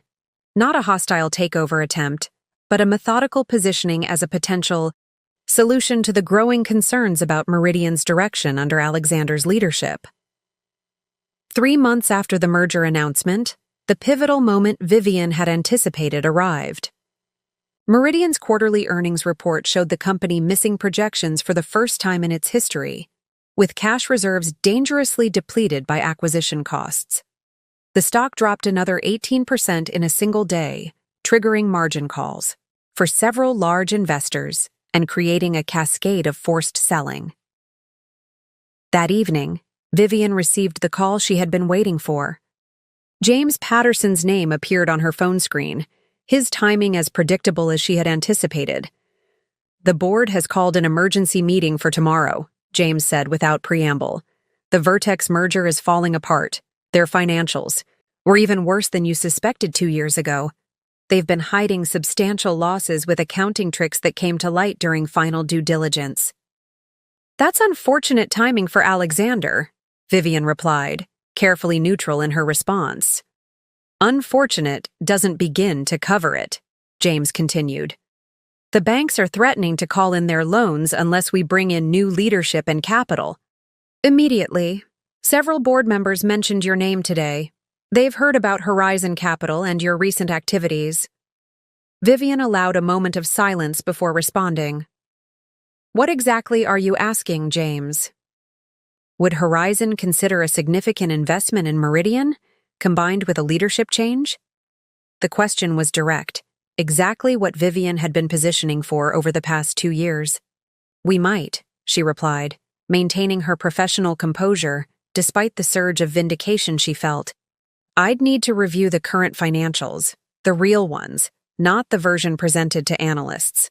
And any discussion would need to include complete leadership restructuring, not just cosmetic changes." "The board meets at 9 a.m. tomorrow," James Duais said. "Could you present a preliminary proposal by then?" "I'll see you at 9, Vivian confirmed, ending the call with a steady hand, despite the adrenaline coursing through her system. For the next 12 hours, Vivian and her team worked without pause, preparing a comprehensive rescue package for Meridian.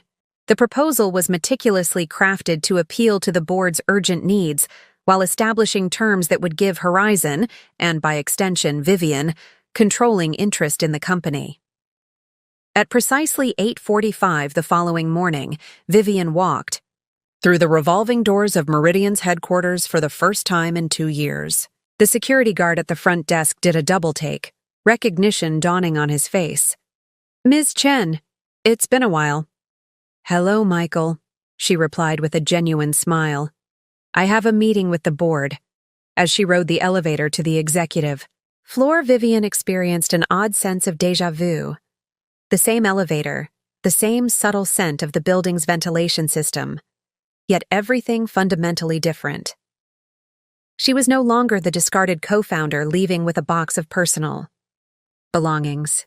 She was now CEO of Horizon Capital Partners, arriving with a lifeline that Meridian desperately needed. The boardroom looked exactly as she remembered it. The long mahogany table, the views of Puget Sound, the subtle displays of corporate success on the walls. 8 board members were already seated when she entered, their expressions a mix of anxiety, curiosity, and in some cases, visible discomfort at her presence. James Patterson rose to greet her. "Thank you for coming on such short notice, Vivian. The board is eager to hear Horizon's perspective on Meridian's current situation." Vivian took the offered seat, placing her presentation materials on the table. She noted Alexander's conspicuous absence with mild surprise. "Before we begin," she said, "I'd like to understand who will be joining us. I was expecting the full board, including the CEO." An uncomfortable silence fell over the room. Finally, Patricia Winters, the board chair, cleared her throat. "Alexander was asked not to attend this particular meeting. Given the nature of our discussion, potential new investment and leadership changes, the board felt it would be more productive to speak freely." The revelation was unexpected but advantageous. Alexander had already been sidelined, making Vivian's proposal easier to present without immediate resistance. For the next hour, Vivian outlined Horizon's analysis of Meridian's current challenges and their proposed solution: a significant capital injection in exchange for controlling interest, immediate termination of the Vertex merger, and complete restructuring of executive leadership. "Our due diligence confirms that Meridian's core business remains strong," Vivian explained, her command of the company's finances clearly impressing the board.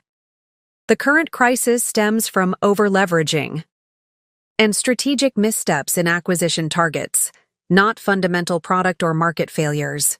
She deliberately avoided any personal references to her history with the company or with Alexander, maintaining strictly professional language as she detailed Horizon's rescue plan.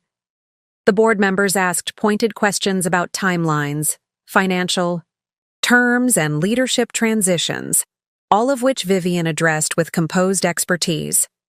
As the discussion progressed, Vivian could feel the energy in the room shifting. The initial wariness was being replaced by cautious optimism, as board members recognized that Horizon's proposal represented their best option for averting a complete collapse. "There's one aspect we haven't discussed explicitly," Patricia said, as the presentation concluded. "Leadership. Your proposal references executive restructuring, but doesn't specify who would lead Meridian through this transition and beyond." The moment Vivian had prepared for had arrived.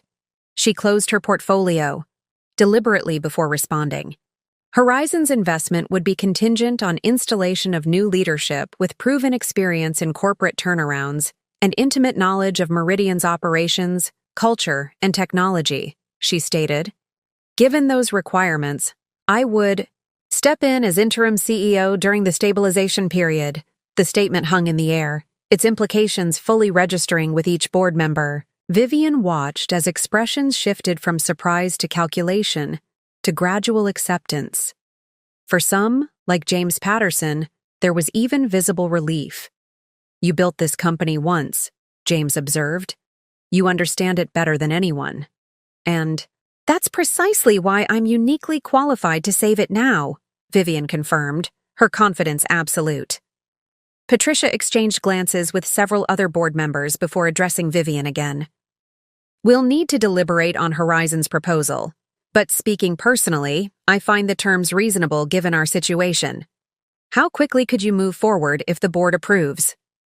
Horizon is prepared to execute immediately, Vivian replied. Our legal team has draft agreements ready, and the capital is secured. We could announce the investment and leadership change as early as tomorrow morning before markets open. The speed of her response clearly impressed the board, reinforcing the image of Horizon as a decisive, prepared savior rather than an opportunistic vulture. There is one other matter, Vivian added, her tone remaining professional despite the personal satisfaction she felt at what would come next. Any agreement would require immediate termination of Alexander Reed's position and comprehensive review of recent executive decisions, including the proposed Vertex merger and several other questionable transactions our analysis has identified. There, the first direct reference to Alexander, delivered as a non-negotiable business condition rather than personal vengeance. Patricia nodded slowly. The board has already reached the painful conclusion that a leadership change is necessary. Your condition aligns with our own assessment. As the meeting concluded, Vivian was asked to wait in an adjacent conference room while the board deliberated. Through the glass walls, she could see their animated discussion, the occasional glance in her direction, the gradual nodding of heads as consensus formed. Exactly 43 minutes later, Patricia entered the conference room where Vivian waited. The board has voted unanimously to accept Horizon Capital's proposal, subject to final legal review of the terms. We're prepared to move forward with the leadership transition immediately. Vivian stood, extending her hand to the board chair. Meridian has a strong foundation and dedicated team. With proper leadership and strategic direction, I'm confident we can stabilize the situation quickly. There is one detail you should be aware of, Patricia added with slight hesitation. Alexander doesn't yet know about the board's decision.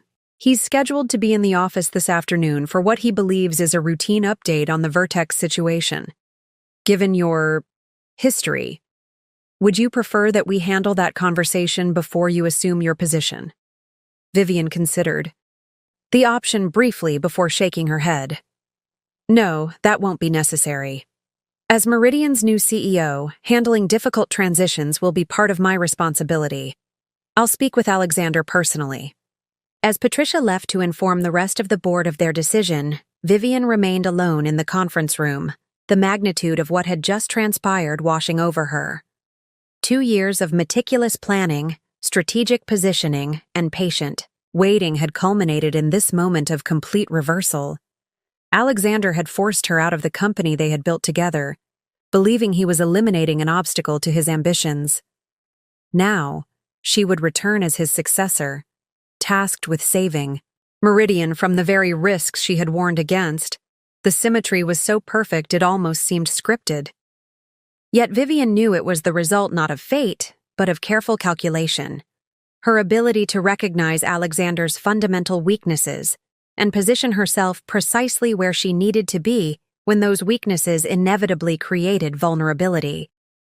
She looked out at the Seattle skyline from the conference room windows. Vivian felt neither triumph nor revenge, but a calm certainty that she was exactly where she was meant to be. Meridian was her company, had always been her company in the eye. Ways that truly mattered. Now she would have the opportunity to prove it, not just to Alexander, but to everyone. The pivotal moment of her transformation was complete. Vivian Chen, once discarded as irrelevant to Meridian's future, was now the only person who could secure that future. And Alexander Reed was about to discover just how profound a miscalculation he had made in underestimating the woman he had betrayed. News of the board's decision traveled through Meridian's headquarters with astonishing speed. By the time Vivian left the boardroom, the executive floor was already buzzing with whispered conversations and speculative glances. Employees who remembered her from before stopped mid-stride, their expressions cycling through recognition, confusion, and in many cases, barely concealed hope. Diane Matthews, who had been Vivian's executive assistant years ago before being reassigned after Alexander's takeover, approached with visible emotion. "Ms. Chen, is it true? Are you coming back to Meridian?" Vivian smiled warmly at the familiar face.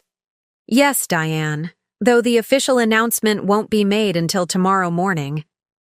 Diane's professional composure momentarily cracked, revealing genuine relief. "The company needs you. It hasn't been the same since—" She stopped herself, glancing around nervously. "I understand," Vivian reassured her. "And I appreciate your discretion until the formal announcement. Would you know if Alexander is in the building yet?" "Mr. Reed is scheduled to arrive at 2 o'clock for the Vertex update meeting," Diane confirmed. "He's been working from home most mornings recently." This information aligned perfectly with Vivian's plans. She had 4 hours to prepare for the conversation that would culminate her 2-year journey from ousted co-founder to returning CEO.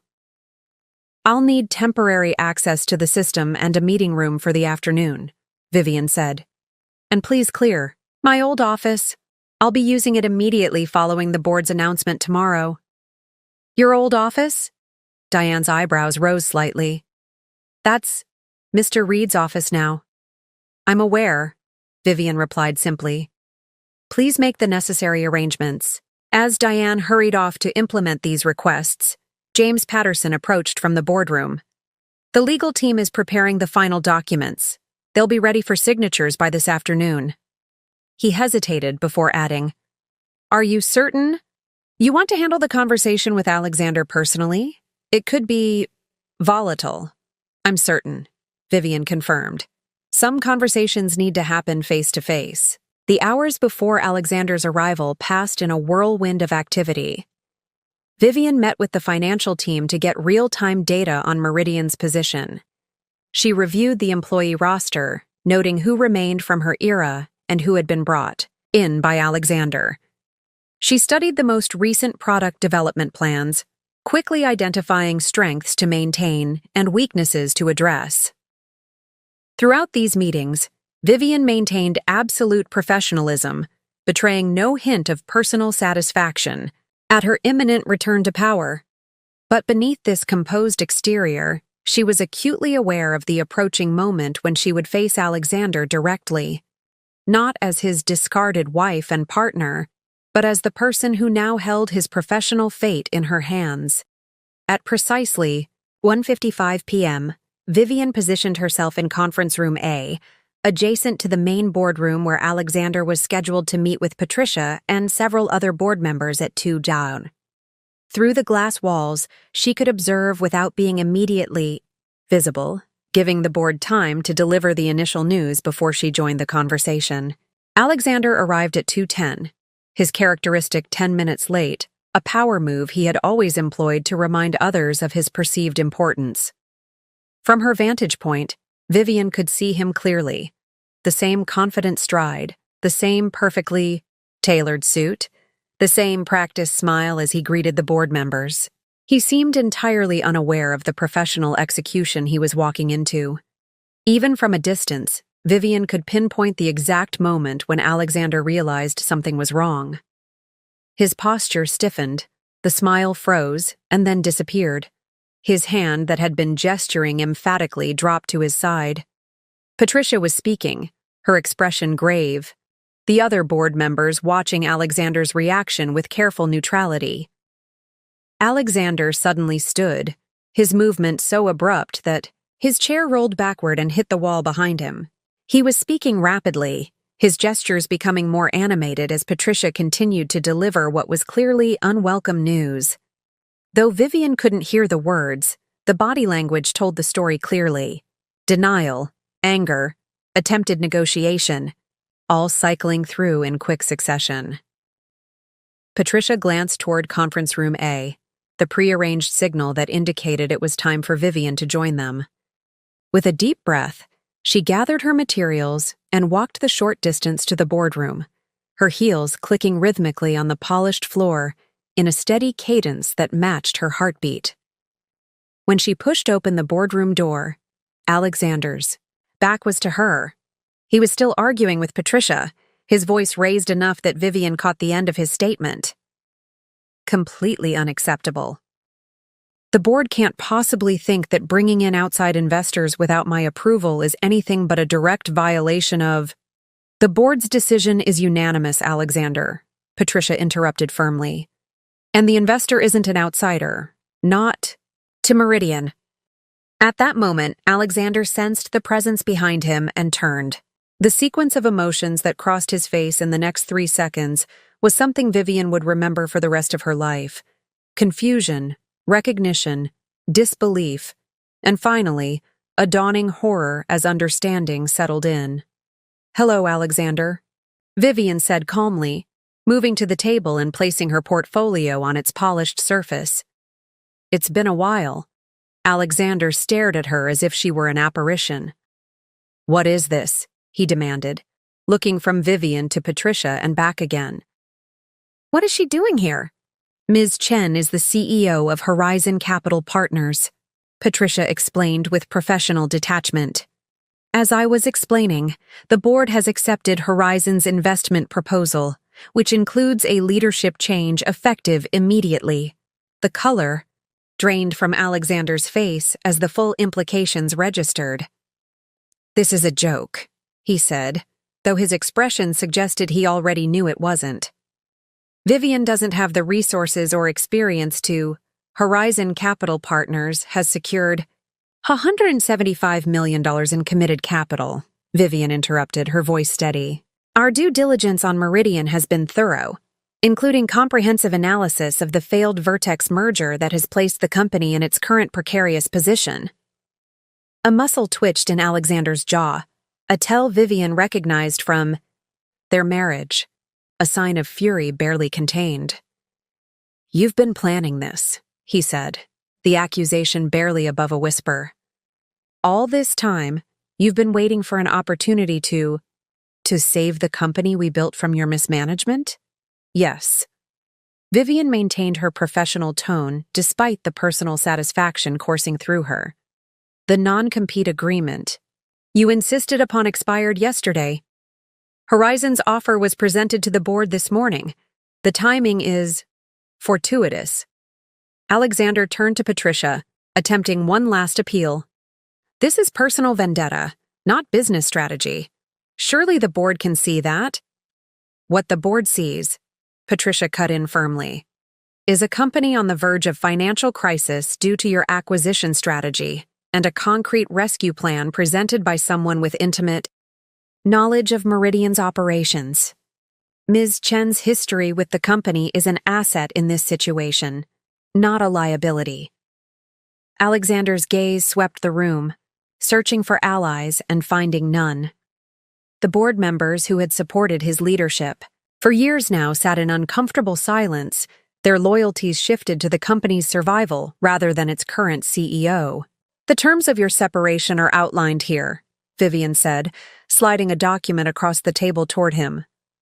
"The board has approved a generous severance package, contingent upon immediate transition and your full cooperation during the announcement period." Alexander didn't reach for the document. Instead, he focused entirely on Vivian, his initial shock now hardening into cold fury. "You won't be able to run this company," he said, echoing almost verbatim the words he had spoken when ending their marriage. "You don't have what it takes." The parallel wasn't lost on Vivian. For a moment, she was transported back to that devastating night in their bedroom, Alexander packing his suitcase while dismissing her professional capabilities. The symmetry of this moment, the complete reversal of their positions, was so perfect it almost seemed scripted. "That's not for you to determine anymore," Vivian replied calmly. "The decision has been made. Your access to Meridian systems will be revoked effective immediately. Security will escort you to collect personal belongings from your office." The mention of his office, once hers, soon to be hers again, seemed to finally break through Alexander's disbelief. The reality of his situation crashed down upon him with visible impact. "You can't do this," he said, but the words lacked conviction. The shareholders will be informed of the change in leadership before markets open tomorrow, Patricia interjected. Given Meridian's recent performance and the failure of the Vertex merger, we anticipate a positive response to the announcement of new investment and leadership. Alexander's phone buzzed, drawing his attention momentarily. His expression shifted as he read the message on the screen. Natalie says IT just locked her out of the system, he said, looking up with renewed anger. What is this, Vivian? A purge of everyone associated with me? Not at all, Vivian replied. Ms. Barnes has valuable skills. She'll be offered a position in our Portland office should she wish to remain with the company. The deliberate echo of how Alexander had handled Natalie's role in Vivian's own removal was subtle but unmistakable. Portland was a secondary office, far from the decision-making center of Seattle. A significant demotion without being an outright termination. Alexander's laugh was bitter. So that's what this is. Revenge served cold, is that it? Vivian met his gaze directly. This isn't about revenge, Alexander. It's about reclaiming what we built together, what you nearly destroyed with your reckless acquisitions and over-leveraging. Meridian is worth saving, even if your position within it isn't. The boardroom fell silent as the former spouses regarded each other across the polished mahogany table. For Vivian, the moment carried none of the vindictive satisfaction she might once have anticipated. Instead, she felt a calm certainty that this outcome was both just and necessary, not merely for her personal redemption, but for the company's survival. Security is waiting outside, Patricia finally said, breaking the tense silence. They'll escort you to gather your personal items. Alexander's gaze remained locked on Vivian. This isn't over, he said quietly. Actually, it is, Vivian replied with finality. Goodbye, Alexander. As security personnel entered the boardroom, Alexander finally reached for the separation agreement, tucking it into his suit jacket without reading it. His movements were stiff, mechanical, a man operating on autopilot as his reality reconstructed itself around him. Vivian watched as he was escorted from the room, his tall frame suddenly seeming diminished, his confident stride replaced by halting steps.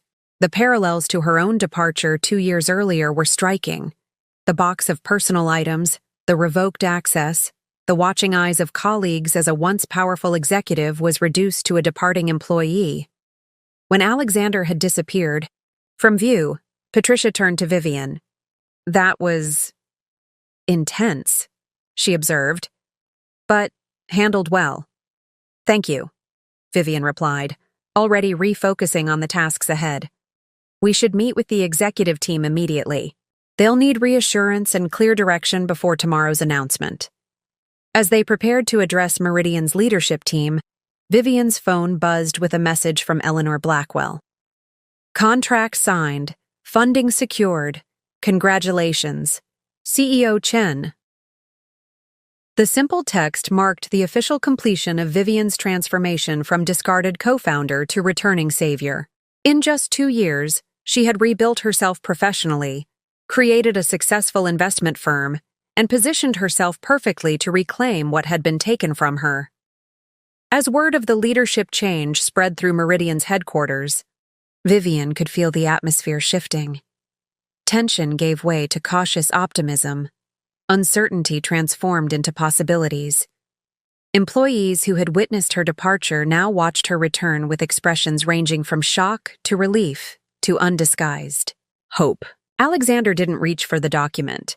Instead, he focused entirely on Vivian, his initial shock now hardening into cold fury.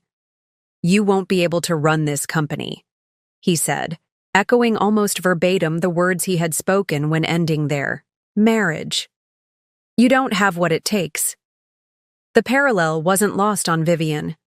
For a moment, she was transported back to that devastating night in their bedroom, Alexander packing his suitcase while dismissing her professional capabilities. The symmetry of this moment, the complete reversal of their positions, was so perfect it almost seemed scripted.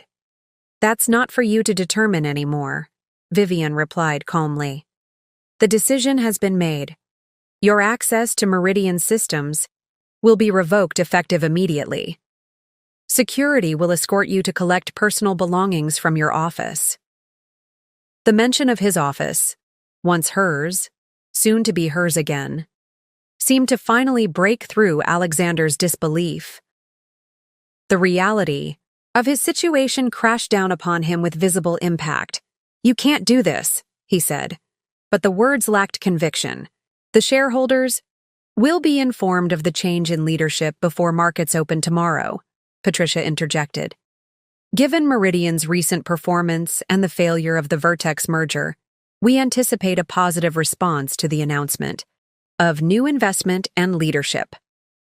Alexander's phone buzzed, drawing his attention momentarily.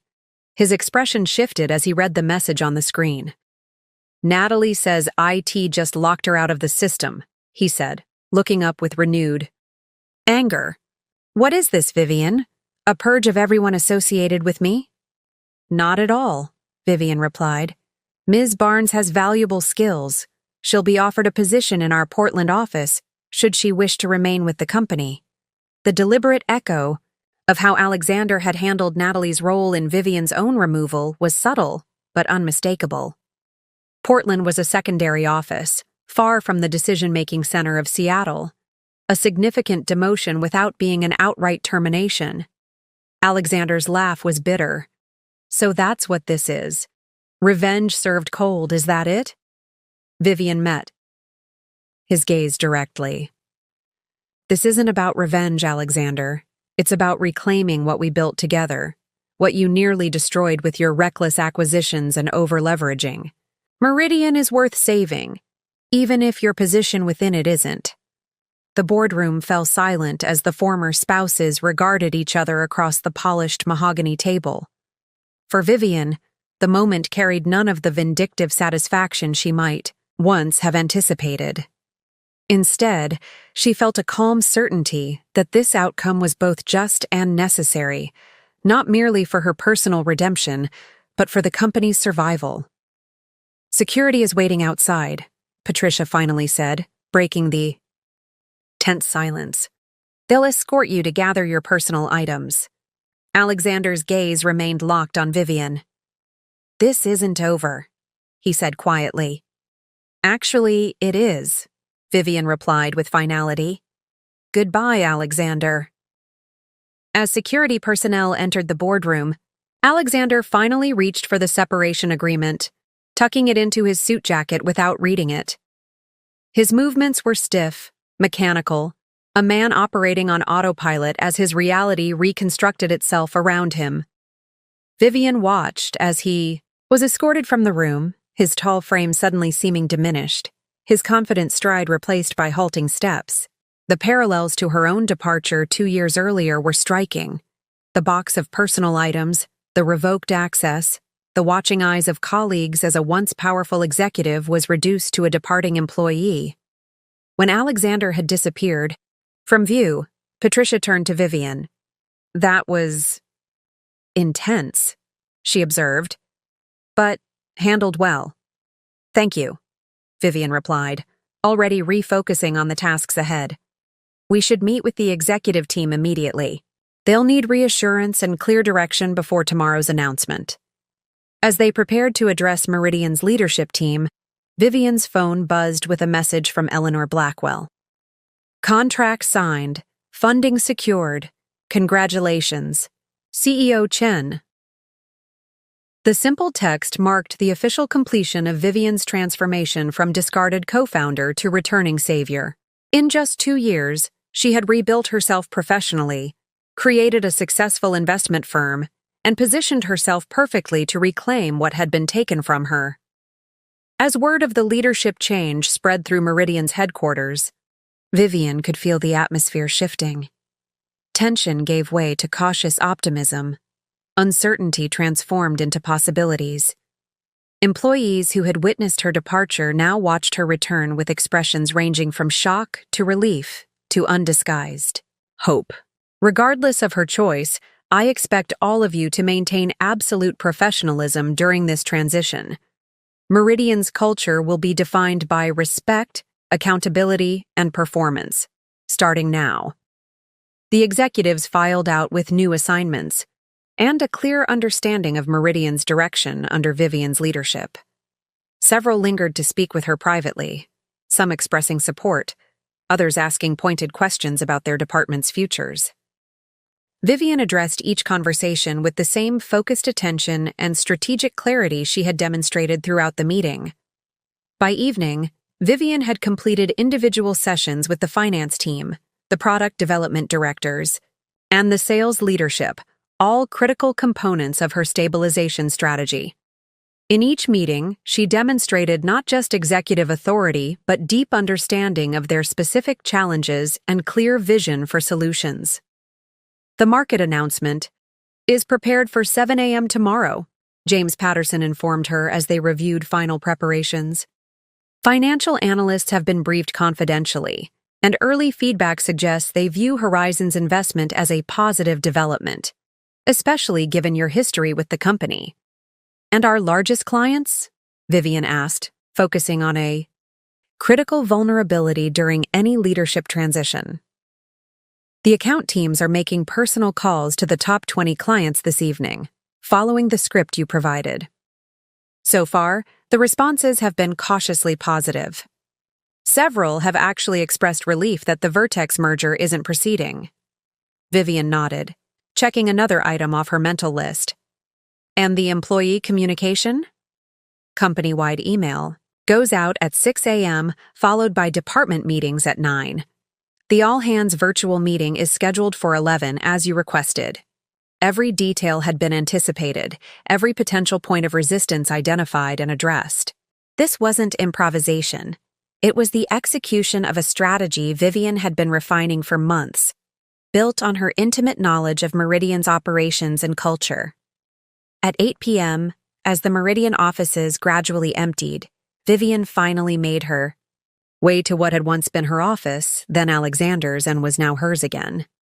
The space had already been partially transformed, Alexander's personal items removed, the furniture rearranged to its original configuration from her previous tenure.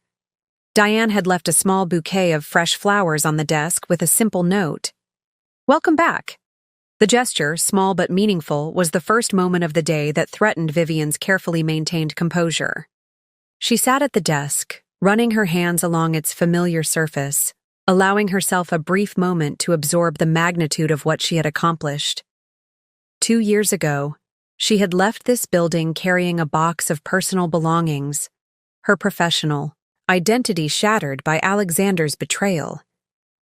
Now, she had returned not just to her former position, but to something greater, complete leadership of the company she had helped create, with the authority to implement her vision without compromise.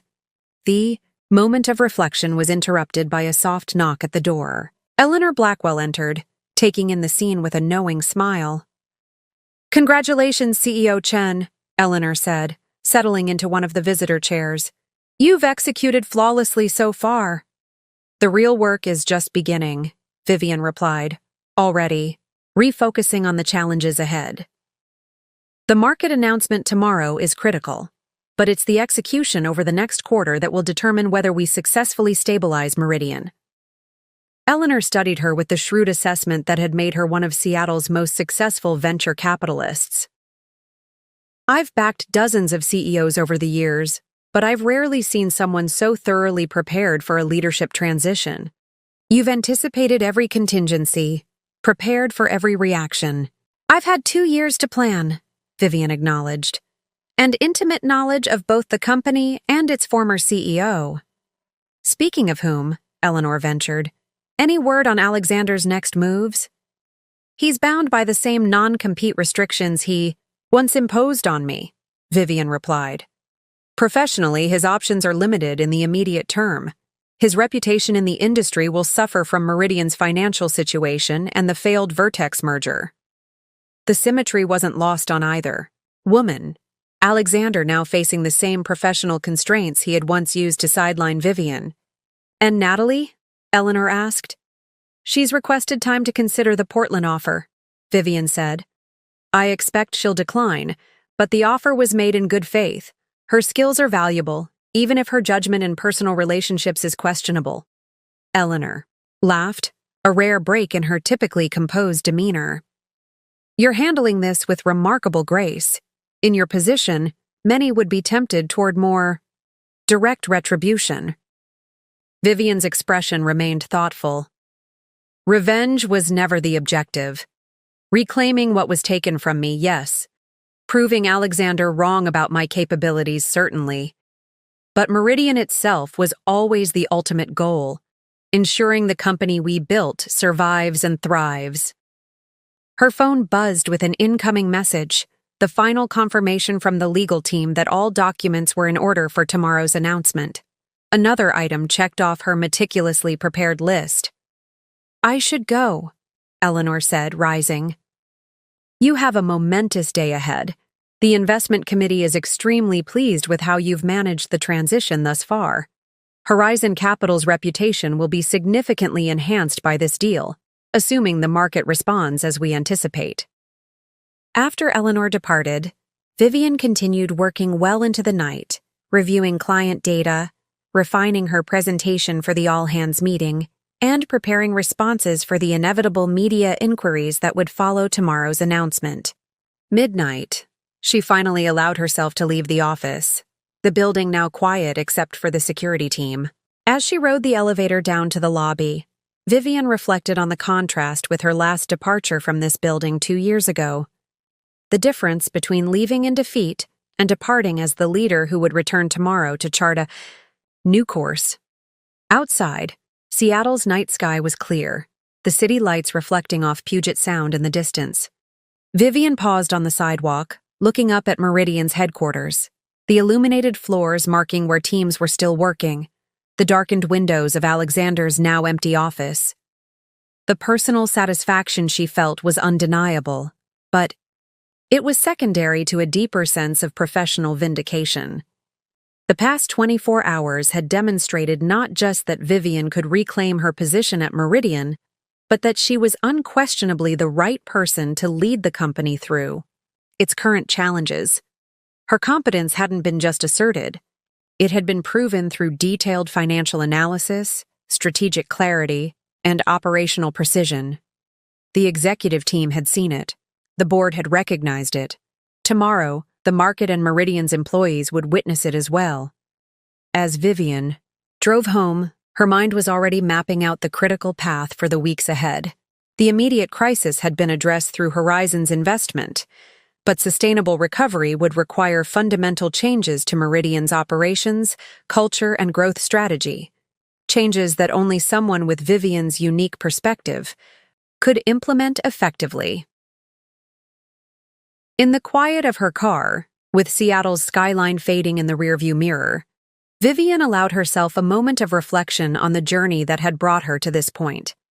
The devastation of Alexander's betrayal had indeed been the catalyst for her transformation, but it was her own resilience, strategic thinking, and professional growth that had made this outcome possible. Alexander had once told her she lacked the ruthlessness necessary for business success. What he had failed to recognize was that true leadership wasn't about ruthlessness, but about persistence, vision, and the capacity to build, rather than simply acquire. These were the qualities Vivian had demonstrated not just in reclaiming her position at Meridian, but in how she planned to save the company from the very vulnerabilities Alexander's leadership had created. Tomorrow would bring new challenges: skeptical, analysts to convince, nervous employees to reassure, strategic changes to implement. But tonight, as CEO Vivian Chen prepared for her first official day leading Meridian Enterprises, she did so with the absolute confidence of someone who had proven not just that she could survive betrayal, but that she could transform it into the foundation for her greatest professional triumph. The announcement of Vivian Chen's return to Meridian Enterprises as CEO created waves that extended far beyond the company's Seattle headquarters. By mid-morning on her first official day, the story had been picked up by major business publications, technology blogs, and local news outlets across the country. Meridian co-founder returns as CEO following failed merger attempt, read the headline in the Wall Street Journal. Tech's most dramatic comeback. Vivian Chen reclaims company after ex-husband's ouster, proclaimed TechCrunch, taking a more personal angle. The Seattle Business Chronicle was even more direct. Meridian's prodigal founder returns to save company from ex-husband's missteps. Meridian's stock, which had been in steady decline for months, jumped 31% in the first hour of trading following the announcement. Financial analysts who had previously expressed concerns about the company's direction now cautiously upgraded their ratings, citing experienced leadership and strategic realignment as positive indicators. Inside Meridian's headquarters, the ripple effects of the leadership change manifested in more personal ways. Employees gathered in small groups, discussing the dramatic developments with a mixture of shock, excitement, and in some cases, concern about what the change might mean for their own positions. "I was here when she left 2 years ago," a veteran developer explained to newer colleagues in the break room. "It was awful. She built half our core systems, and suddenly she was gone with no explanation. Alexander changed everything after that." "Is it true they were married?" asked a young UX designer who had joined during Alexander's tenure. "Married and co-founders," confirmed a project manager. "They built Meridian together from nothing. Then he left her for Natalie and pushed her out of the company." "And now she's back as his boss," the designer marveled. "That's some serious karma." Similar conversations echoed throughout the building as employees processed the implications of this corporate and personal drama. For many who had worked under Alexander's increasingly erratic leadership, Vivian's return represented hope for stability and a return to the company's original values. For others, particularly those hired during Alexander's sole leadership, it created uncertainty about their future in a reorganized Meridian. The all-hands meeting at 11 a.m. did much to address these concerns. Vivian stood on the auditorium stage, facing nearly 800 employees in person and virtually, her composure and clarity providing a stark contrast to Alexander's recent communications, which had grown increasingly defensive as Meridian's challenges mounted. "Many of you know me," she began, "though many others have joined Meridian since my departure 2 years ago. To both groups, I want to emphasize a single point.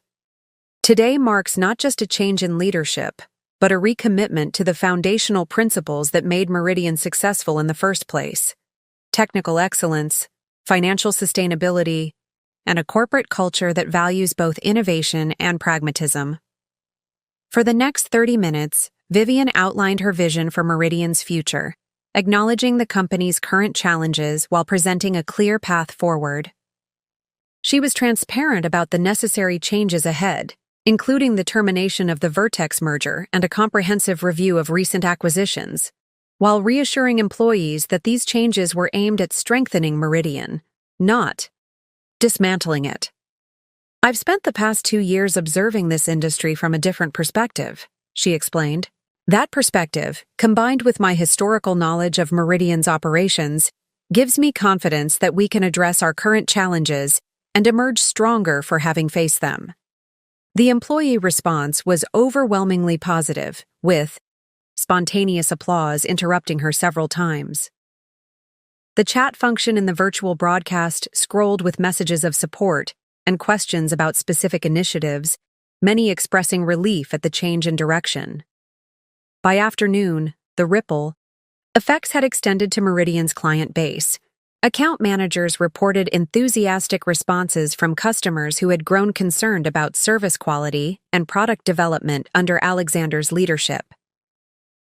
Westfield Financial just called to reinstate their enterprise contract, reported Samantha Okafor, head of client services, during the afternoon executive briefing.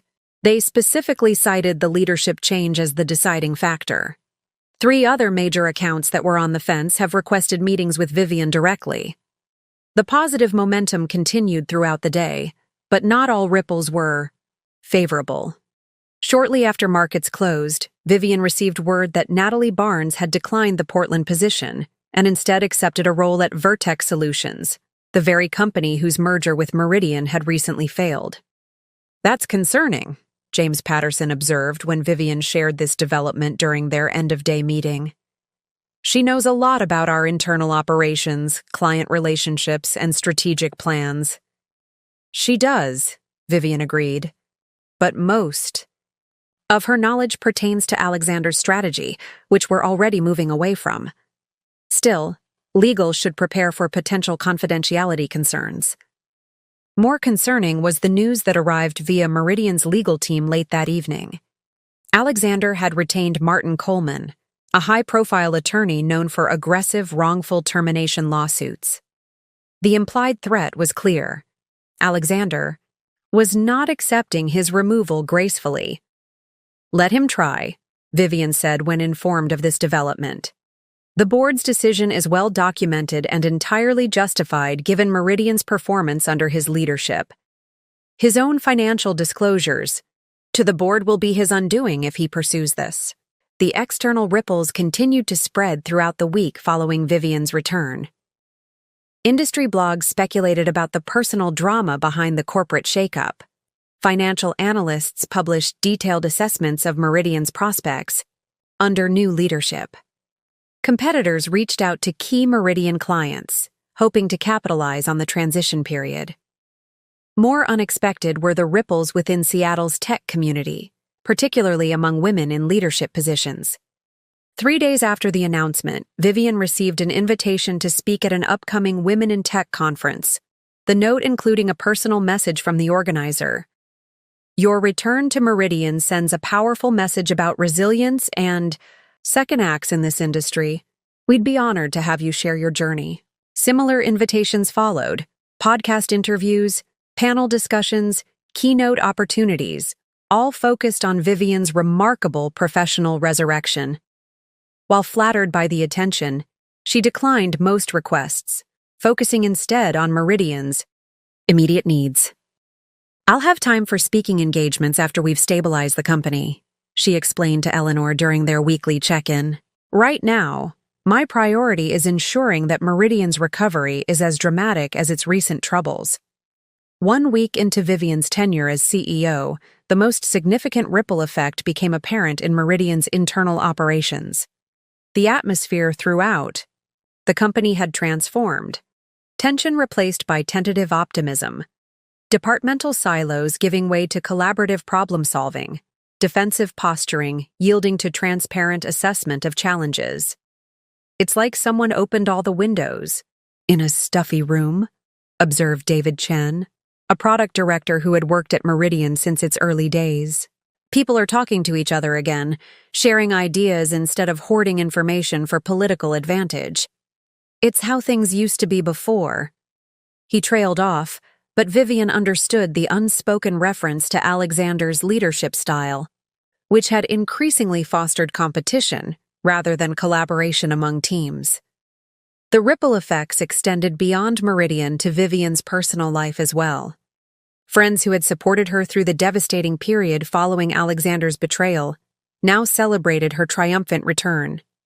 Family members who had worried about her during those dark days expressed pride in her resilience. "Mom would have loved to see this," Vivian's brother Michael told her during a rare dinner together, referencing their mother who had passed away the previous year. Her daughter running the company she helped build, proving all the doubters wrong. "She always said you were the strongest of all of us." The observation touched Vivian deeply. Her mother had been her most steadfast supporter during the aftermath of Alexander's betrayal, never doubting that Vivian would find her way forward. That she hadn't lived to see this vindication was perhaps the only bittersweet note in Vivian's otherwise complete triumph. 2 weeks into her leadership, Vivian received an unexpected communication that represented perhaps the most surprising ripple effect of all.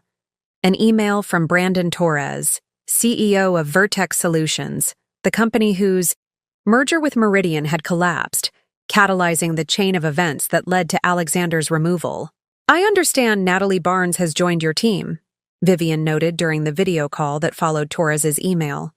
An interesting choice, given her history with Meridian. Torres smiled diplomatically. Ms. Barnes brings valuable insights about enterprise client needs, but that's not why I wanted to speak with you. He explained that with Alexander's departure, Vertex was interested in exploring a different type of relationship with Meridian, not a merger, but a strategic partnership, focused on complementary product offerings. The merger Alexander proposed never made sense, Torres admitted. It was driven by ego rather than sound business strategy. But there are legitimate synergies between our companies that could benefit both, if approached differently. The conversation revealed yet another dimension of Alexander's failed leadership. His aggressive acquisition strategy had alienated potential partners who might otherwise have been valuable allies. Vivian promised to consider Torres's proposal once Meridian's immediate stabilization was complete. Another potential positive outcome arising from the leadership change. Perhaps the most profound ripple effect, however, was one that few outside Vivian's inner circle ever witnessed. Late one evening, 3 weeks after taking the helm at Meridian, Vivian sat alone in her office, reviewing the latest financial projections. The immediate crisis had been averted through Horizon's investment, and the company was showing early signs of recovery under her leadership. Alexander nodded, a muscle working in his jaw as he gathered his thoughts. I've also dissolved my relationship with Natalie, he added, the personal revelation unexpected in this setting. It turns out our compatibility was largely situational. Vivian absorbed this information without visible reaction, though she couldn't help wondering if Natalie's decision to join Vertex had precipitated this development, or vice versa. Either way, it represented another unraveling of the life Alexander had chosen over their marriage. I'm telling you this not to seek sympathy, Alexander continued, but because I owe you the truth, at minimum. The choices I made, personally and professionally, have had consequences I didn't anticipate. The understatement was almost laughable. His decision to leave Vivian for Natalie and push her out of Meridian had set in motion the very sequence of events that led to his current predicament. Professionally sidelined, personally isolated, and sitting in what had once been his office. As a visitor requiring security escort.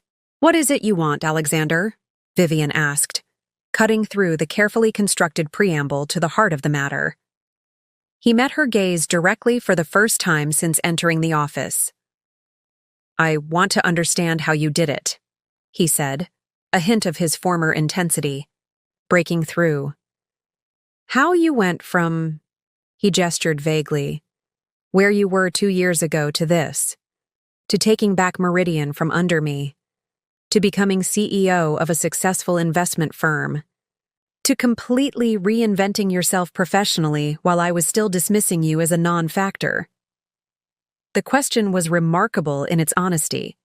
Alexander Reed, who had never acknowledged weaknesses or sought guidance from others, was essentially asking Vivian to explain how she had outmaneuvered him so completely. Vivian considered her response carefully. Part of her wanted to savor this moment of validation, to detail exactly how she had recognized his strategic blind spots and positioned herself to capitalize on them.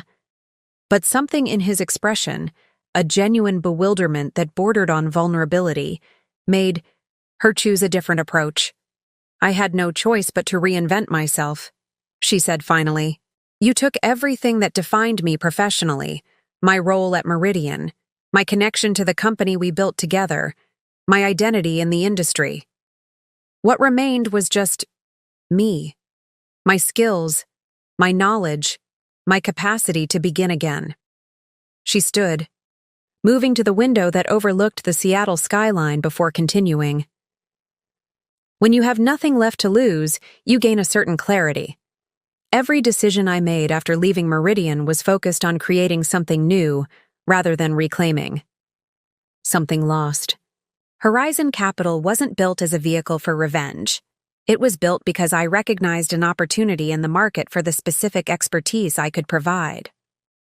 Alexander listened intently, his expression suggesting he was genuinely trying to understand. And acquiring Meridian? That wasn't about revenge? Vivian turned back to face him. Meridian was a distressed asset with strong fundamentals being mismanaged toward insolvency. It was exactly the type of opportunity Horizon was, created to identify and address. That I had personal history with the company made the analysis more accurate, not less valid. She returned to her seat, meeting his gaze directly. Would another investor have stepped in if Horizon hadn't? Possibly. Would they have understood Meridian's potential as thoroughly as I did? Unlikely. My history with this company was a competitive advantage in recognizing both its vulnerabilities and its unrealized value. Alexander absorbed this, his expression a complex mixture of respect and residual defensiveness. You make it sound inevitable, as if I was destined to fail and you to succeed.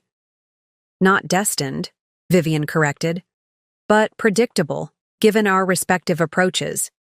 You pursued growth at any cost, leveraging the company beyond sustainable levels, to fuel acquisition after acquisition. I advocated for strategic growth balanced with operational excellence. The market ultimately confirmed which approach was sound. The assessment was clinical rather than accusatory, but Alexander flinched, slightly nonetheless. The board supported my strategy, he noted, a final attempt at justification. The board wasn't provided with complete information, Vivian countered. The financial reports they received obscured the true extent of Meridian's leverage and the underperformance of acquired companies. That reality would have emerged eventually, with or without my involvement. Alexander fell silent, seemingly processing her words. When he spoke again, his tone had shifted from defensive to reflective. We built something remarkable together, he said quietly. Before everything changed. Meridian was the best of both of us. Your technical vision and operational discipline combined with my market instincts and client relationships. The acknowledgement of their former complementary partnership, something Alexander had systematically erased from Meridian's narrative after her departure, caught Vivian by surprise. Yes, we did, she agreed, a hint of the old connection briefly resurfacing between them. And I destroyed it, Alexander continued, the admission clearly difficult for him. Not just our marriage, but the partnership that made Meridian successful. I convinced myself that I was the visionary, that your caution was holding the company back, that I could replicate our success without your counterbalance. He ran a hand through his hair, a gesture of frustration Vivian remembered from their years together. I was wrong, catastrophically wrong, and not just about Meridian, about you. The admission hung in the air between them, its significance extending beyond business strategy to the personal betrayal that had catalyzed everything that followed. Why are you telling me this? Vivian asked, genuinely curious about his motivation for this unexpected moment of accountability. Alexander seemed to consider the question carefully before responding. Because I need to say it out loud, to you specifically. Because acknowledging the magnitude of my miscalculation is the first step toward whatever comes next for me professionally. And because, he hesitated briefly, because you deserve to hear it after everything. Vivian studied him, trying to discern whether this apparent contrition was genuine or merely a tactical maneuver. The Alexander she had married had been capable of remarkable charm when it served his purposes. But the man before her now seemed stripped of those polished defenses, revealing something more authentic beneath. What has come next for you? She asked. He shrugged slightly, the gesture uncharacteristically uncertain for someone who had always projected absolute confidence about his future. I don't know. The non-compete limits my options in the immediate term. My reputation in the industry has suffered. Several board positions I held have been quietly terminated. The parallel to Vivian's own situation 2 years earlier was striking. The professional isolation, the uncertain future, the painful reassessment of capabilities and options. Alexander was experiencing his own version of the devastation he had once inflicted on her. "It isn't easy starting over," Vivian observed, neither gloating nor sympathetic, simply stating a truth they now both understood. "No," Alexander agreed, "but you managed it. Rather spectacularly, in fact." A silence fell between them. Not the tense, angry silence of their boardroom confrontation, but something more contemplative, as two people who had once shared everything now found themselves on opposite sides of a chasm largely of one person's creation. "I should go," Alexander said finally, rising from his chair. "Thank you for seeing me. I know you had no obligation to do so." Vivian stood as well, maintaining the professional distance that now defined their relationship. "What did you hope to gain from this conversation, Alexander?" "Really?" He paused at the door, considering her question with unexpected thoughtfulness. "Closure, perhaps. Understanding. Or maybe just the chance to look you in the eye and acknowledge that you proved me wrong in every possible way." It was, perhaps, the most honest thing he had said to her in years. An unvarnished recognition of how completely his assessment of her had been proven wrong. Not just her business acumen, which he had dismissed, but her resilience, strategic thinking, and capacity for transformation. "I appreciate your candor," Vivian replied after a moment.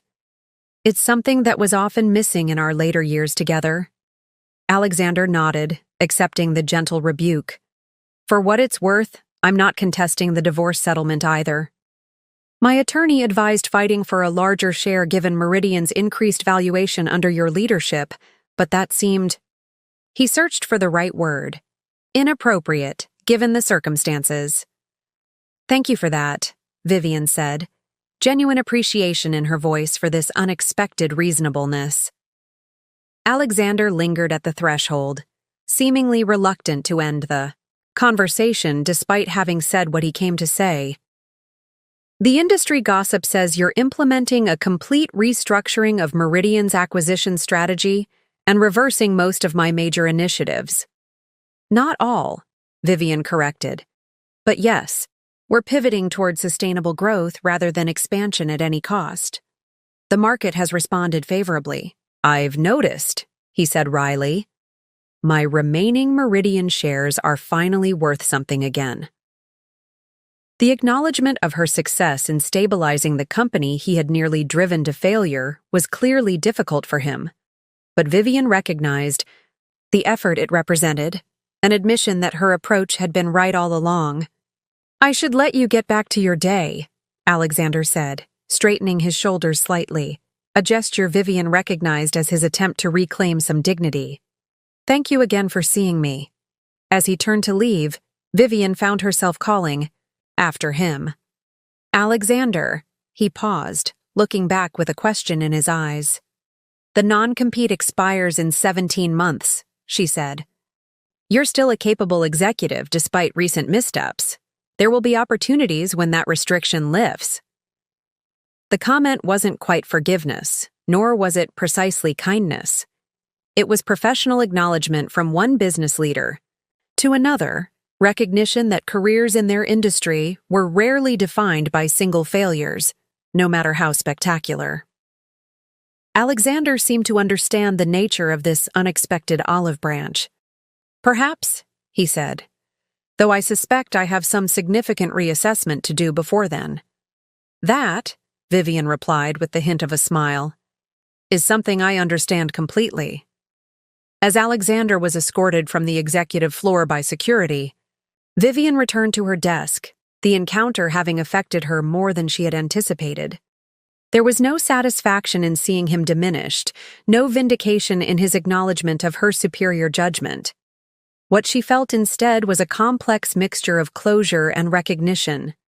Two people who had once shared everything, now acknowledging the truth of their separate paths and the consequences of choices made. Her phone buzzed with a message from Eleanor. "Board meeting prep at 2? New acquisition target to discuss." The reminder pulled Vivian firmly back to the present and the future she was building. Alexander Reed was now part of Meridian's past, A significant chapter, certainly, but no longer the determining factor in its trajectory. That responsibility now rested with Vivian, and she intended to ensure that the company's second act would be even more impressive than its first. As she gathered her materials for the upcoming board meeting, Vivian reflected on the symmetry of these full-circle moments, sitting in the office that had once been theirs, then his, and now decisively hers. Discussing strategy with a board that had once dismissed her judgment and now deferred to it. Building a future for Meridian based on the vision Alexander had rejected. The confrontation she had just navigated represented not just the closing of one chapter, but the confident beginning of another, one in which Vivian Chen would lead Meridian Enterprises forward, unburdened by the ghosts of betrayal and focused entirely on the substantial opportunities that lay ahead. 3 months into Vivian's leadership, Meridian Enterprises had undergone a profound metamorphosis. The transformation extended far beyond financial statements and organizational charts. It permeated the physical environment, corporate culture, and even the energy that greeted visitors when they stepped off the elevator on the executive floor. The most visible changes began with the headquarters itself. Under Alexander's leadership, Meridian's office space had gradually evolved to reflect his personal aesthetic, imposing, status-oriented, and designed to intimidate rather than inspire. Dark woods, heavy furniture, closed doors, and hierarchical seating arrangements had signaled a top-down culture where information flowed in carefully controlled channels. Vivian's first major facilities project had been to literally open up these spaces, removing physical barriers that reinforce separation between departments and leadership levels. The executive floor, once a fortress of closed doors and administrative gatekeepers, was reconfigured with glass partitions and collaborative workspaces. Vivian's own office remained, but with transparent walls and a policy that prioritized accessibility over executive isolation. The environmental changes aren't just cosmetic, Vivian explained to the executive team as construction crews transformed the space around them. Physical barriers reinforce psychological ones. How we arrange our workspace directly influences how we think about collaboration, information sharing, and organizational hierarchy. The transformation extended to the technology development floors as well. The rigid cubicle structure that Alexander had gradually imposed was replaced with a more flexible arrangement of team pods, quiet focus areas, and communal spaces designed to facilitate both concentration and collaboration as needed. "I can't believe the difference," remarked Raj Patel, a senior developer who had been with Meridian since before Vivian's departure. Under Alexander, it felt like we were working in isolation chambers. Ideas stayed trapped in individual departments. Now it feels like ideas can breathe and evolve across boundaries again. The physical redesign was backed by substantial technology upgrades, another area that had stagnated under Alexander's leadership, as resources were diverted to acquisitions rather than infrastructure.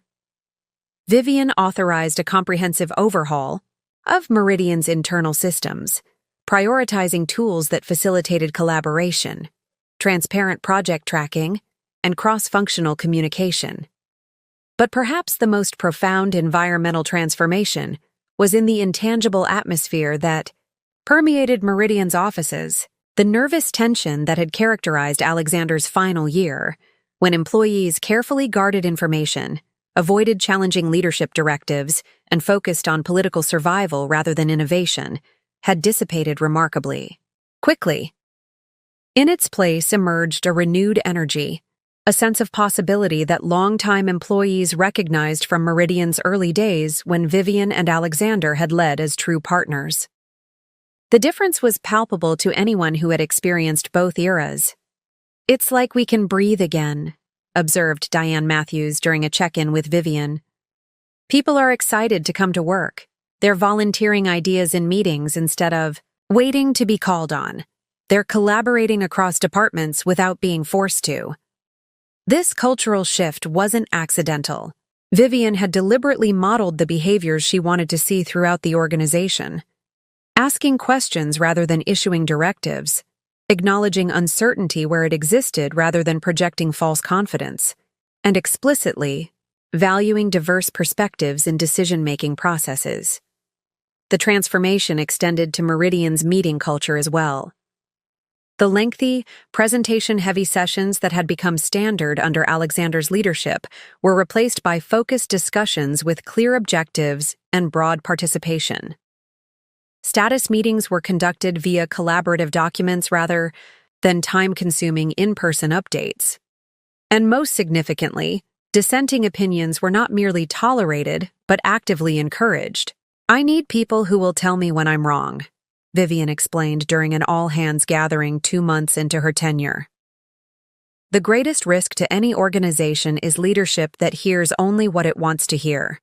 That's how we ended up with the Vertex merger disaster. This explicit commitment to intellectual honesty resonated throughout Meridian, particularly with employees who had witnessed Alexander's increasing intolerance for perspectives that challenged his vision. The result was the environmental transformation, not just in physical space, but in the conversational space where ideas were exchanged and decisions made. The effects of these changes became evident in unexpected ways. Employee sick days decreased by 22% compared to the same quarter the previous year. Applications for internal transfers, often an indicator of departmental dysfunction, dropped by 68%. And perhaps most tellingly, Meridian's Glassdoor ratings improved from 2.8 to a stellar 4.6 in just 3 months, with anonymous reviews specifically, citing the improved work environment and leadership transparency. Even Meridian's client interactions reflected this environmental transformation. The sleek, intimidation-focused meeting rooms that Alexander had designed to project power during negotiations were reconfigured to facilitate genuine partnership discussions. The change was subtle but significant, replacing the massive boardroom table with modular furniture that could be arranged based on the nature of the conversation, adding interactive technology that enabled real-time collaboration, ensuring equal sightlines and comfortable seating for all participants rather than elevated positions for Meridian representatives. Our physical environment should reflect our business philosophy, Vivian explained to the sales team during training on the new approach. "We're not here to overpower clients, but to solve problems with them. Our spaces should facilitate that partnership rather than undermine it." The client response was overwhelmingly positive. Several major accounts that had been considering moving to competitors specifically cited the shift in Meridian's approach as a factor in their decision to renew contracts. "It's not just that the software is better," explained the CTO of Westfield Financial during a renewal discussion. "It's that working with Meridian feels different now. We're treated like partners rather than targets. Our feedback is actually incorporated rather than dismissed." 6 weeks into these transformations, Vivian received an unexpected email from Lisa Kwan, the former VP of Product Development, who had warned her about Alexander's plans 2 years earlier. Lisa had left Meridian during Alexander's tenure, joining a smaller competitor where she had subsequently been promoted to Chief Product Officer. "I visited Meridian yesterday for a potential partnership discussion," Lisa wrote. "I almost didn't recognize the place. Not just the physical changes, but the energy of the people. Whatever you're doing, it's working. For the first time in years, I felt a twinge of regret about leaving." The message reinforced what Vivian was increasingly recognizing. The environmental transformation of Meridian under her leadership wasn't just about undoing Alexander's mistakes or returning to some earlier version of the company. It was about creating something new, a synthesis that combined the innovative spirit of Meridian's early days with the strategic clarity and operational discipline Vivian had developed during her time building Horizon Capital. The transformation extended to Meridian's branding and external presence as well. The aggressive, competition-focused messaging that had characterized Alexander's marketing approach was replaced by communication that emphasized problem-solving, client success, and sustainable innovation. The corporate website was redesigned to highlight client case studies rather than Meridian's size or market position. Press releases focused on product improvements and client outcomes rather than acquisitions and growth metrics. "We're shifting the narrative," Vivian explained to the marketing team. "Meridian isn't about dominating markets. It's about solving real problems with sustainable technology solutions. That's the company we originally built, and it's the company we're becoming again, just with greater scale and capability." This realignment of Meridian's external identity with its internal transformation created a powerful coherence that resonated with employees, clients, and industry observers alike. The company wasn't just saying it had changed, it was demonstrating that change in every aspect of its operations and interactions. 3 months after taking control of Meridian, Vivian stood in the center of the transformed executive floor, observing the activity around her. Engineers collaborated with marketing specialists at a shared workspace that had once been Alexander's private conference room. Account managers and developers huddled around a prototype display, debating user experience, improvements with animated enthusiasm. Through glass partitions, she could see her executive team engaged in spontaneous problem-solving rather than formal presentations. The space hummed with productive energy, so different from the tense silence that had characterized these same floors in the final months of Alexander's leadership. The transformation wasn't complete. There were still pockets of resistance, departments that clung to old ways of working, individuals who remained skeptical about the new direction. But the momentum was undeniable, building with each week as positive results reinforced the wisdom of the changes.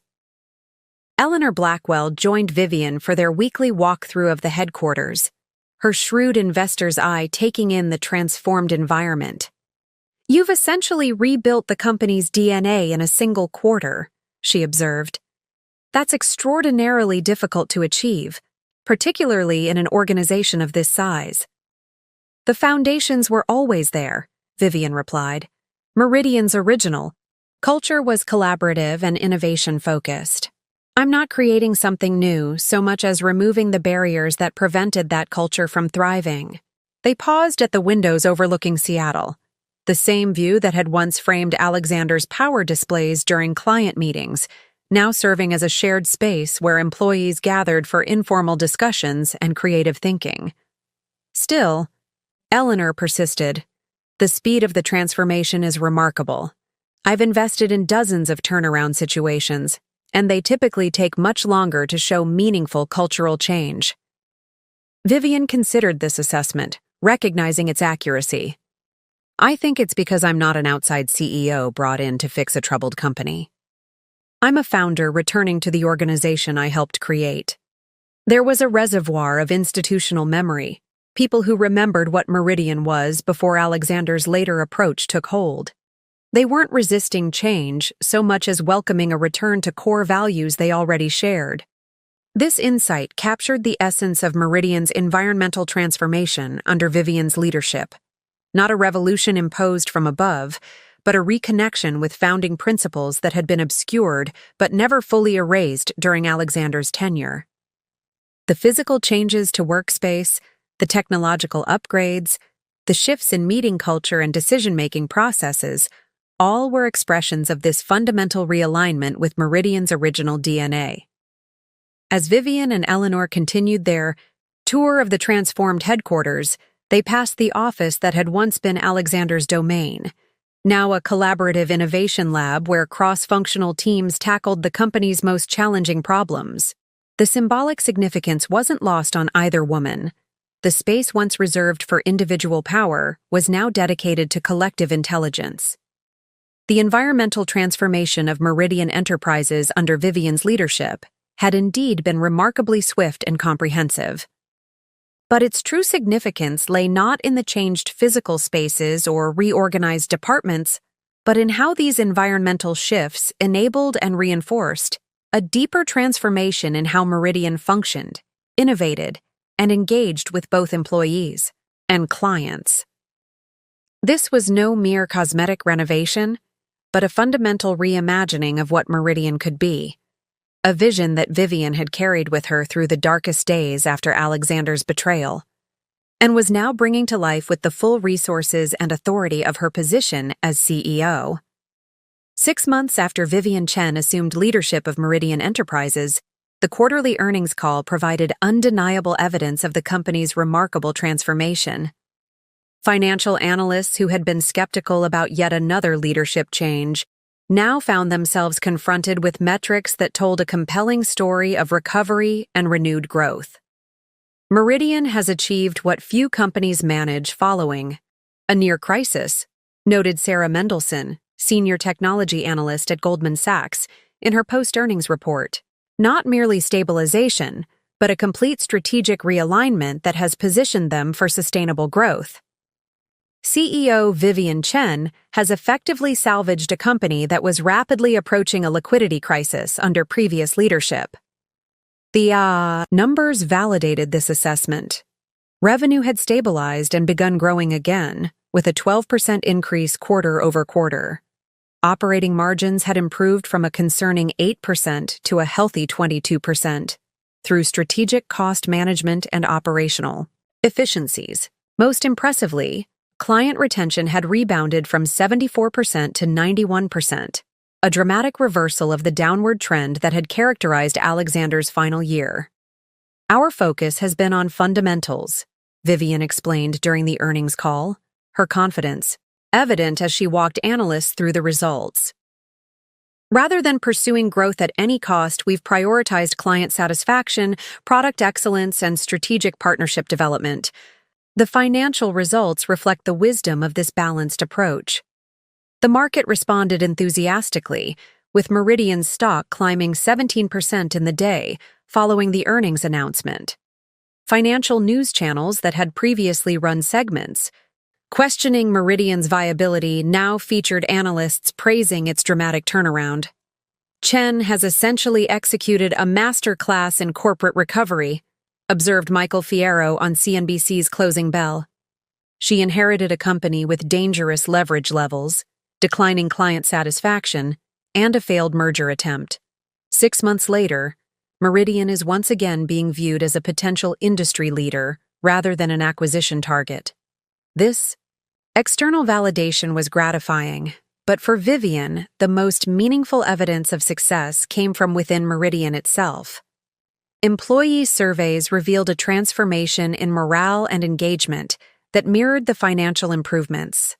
Overall, employee satisfaction had increased from 62% to 87%. Reported incidents of workplace stress had decreased by 41%, and perhaps most tellingly, voluntary departures had dropped by 68% compared to the same period the previous year. People aren't just staying because the company is stable again, observed Samantha Okafor, the newly promoted Chief People Officer. They're staying because they believe in the direction we're heading. They can see the connection between their work and Meridian's success in a way that had become obscured. This renewed sense of purpose was evident in the product development teams as well. Under Alexander's leadership, innovation had increasingly focused on features that could be marketed for competitive advantage rather than solving genuine client problems. As a result, Meridian's once legendary product reputation had gradually eroded, with clients increasingly viewing their offerings as flashy but superficial. Vivian's reorientation of the product strategy toward substantive improvement was already yielding results. The latest release of Meridian's flagship enterprise management platform had received the highest client satisfaction ratings in 3 years. Industry reviewers noted the software's improved performance, intuitive design, and thoughtful integration of features that addressed long-standing client pain points. "It's like they're actually listening to us again," remarked the CIO of Barton Healthcare, a major Meridian client who had been considering switching providers before Vivian's return. The latest update addressed issues we've been raising for years that were repeatedly deprioritized under the previous leadership. Perhaps the most convincing evidence of Meridian's successful transformation came in the form of client acquisition and retention metrics. Under Alexander's leadership, The sales team had been incentivized to focus almost exclusively on new client acquisition, often at the expense of maintaining relationships with existing clients.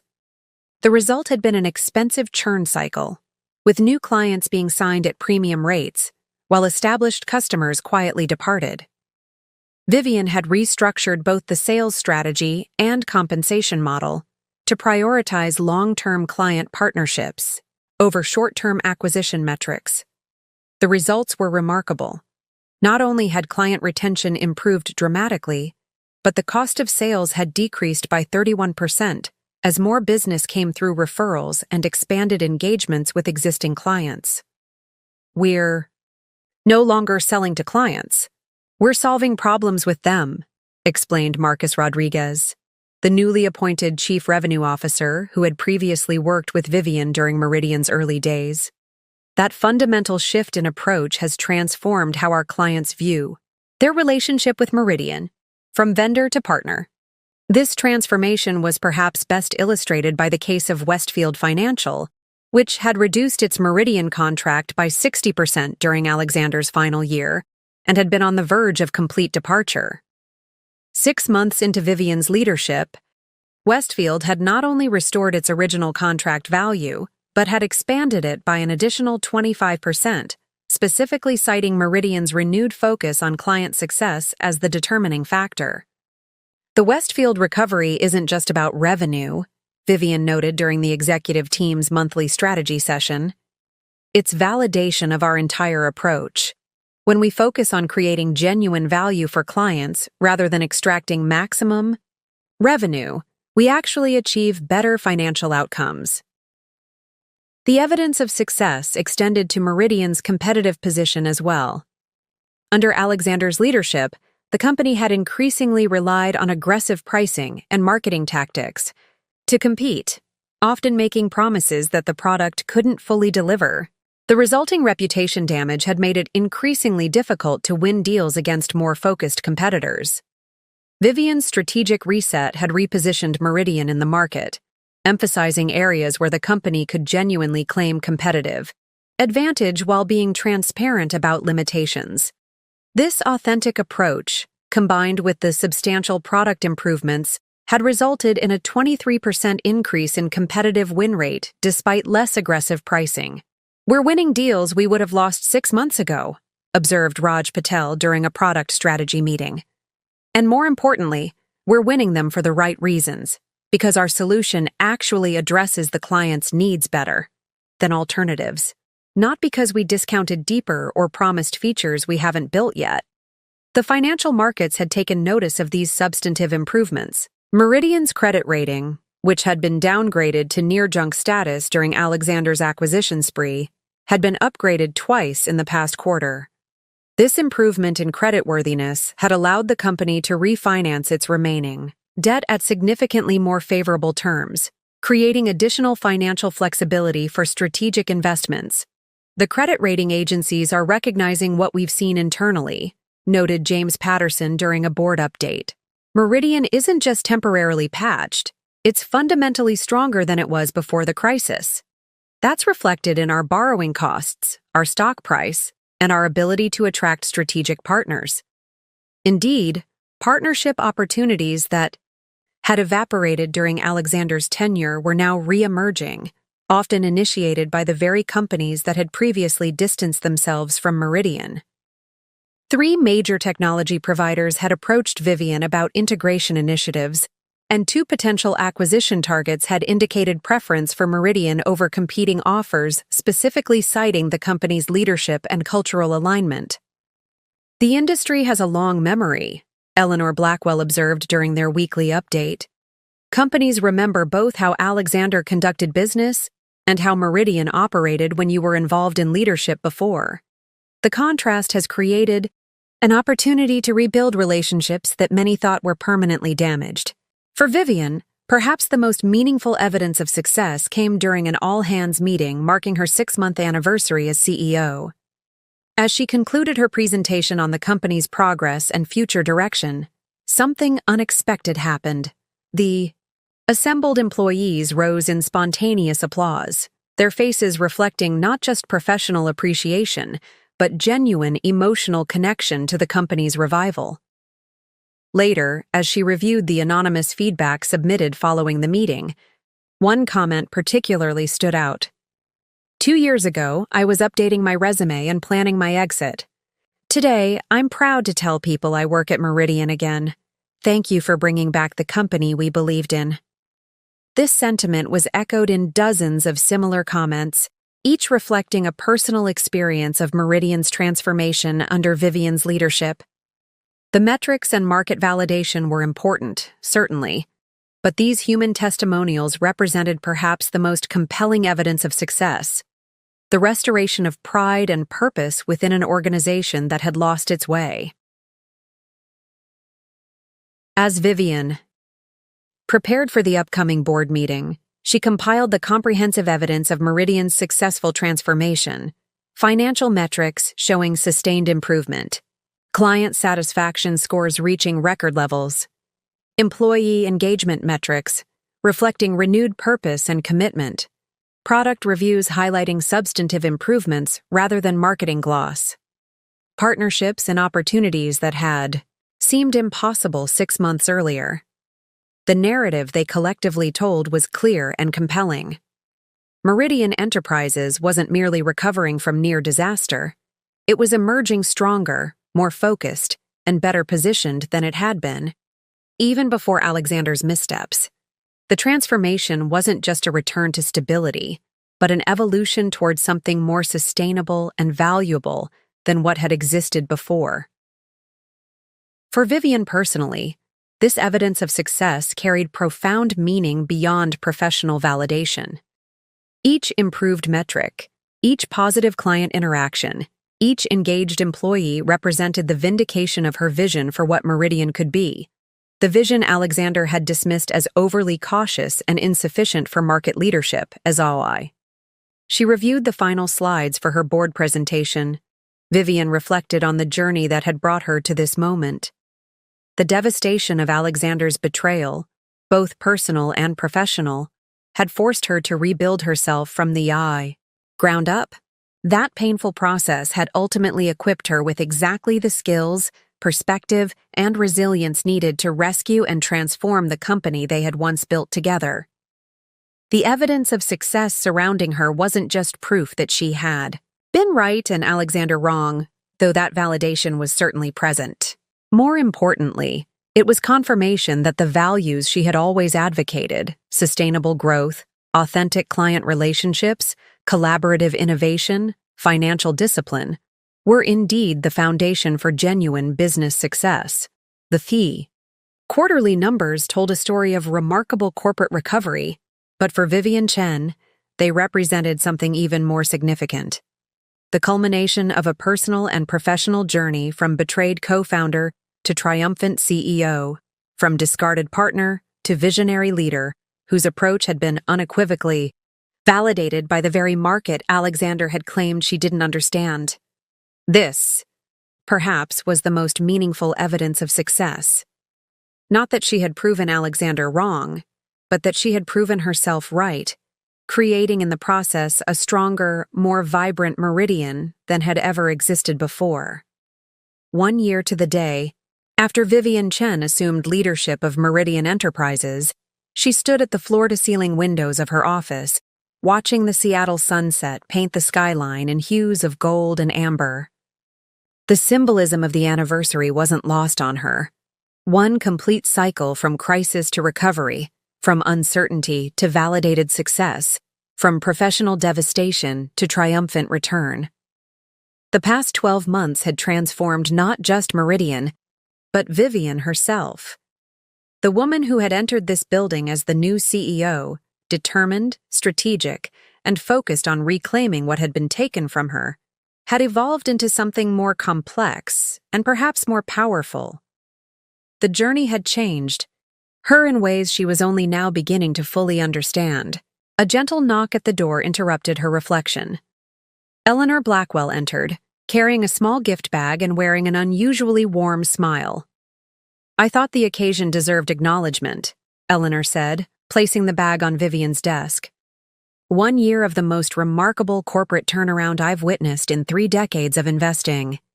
Vivian opened the gift to find a beautiful crystal paperweight etched with a simple message: Vision vindicated. The sentiment brought an unexpected lump to her throat. "Thank you," she said, genuinely touched by the gesture from her typically reserved mentor and investor. "It's been quite a year." "That," Eleanor replied, "is an understatement of spectacular proportions." They settled into the comfortable seating area that had replaced Alexander's imposing conference table, the city lights beginning to twinkle beneath them as darkness fell. Horizon Capital's investment in Meridian has yielded a 218% return in 12 months, Eleanor noted, her investors' precision never far from the surface.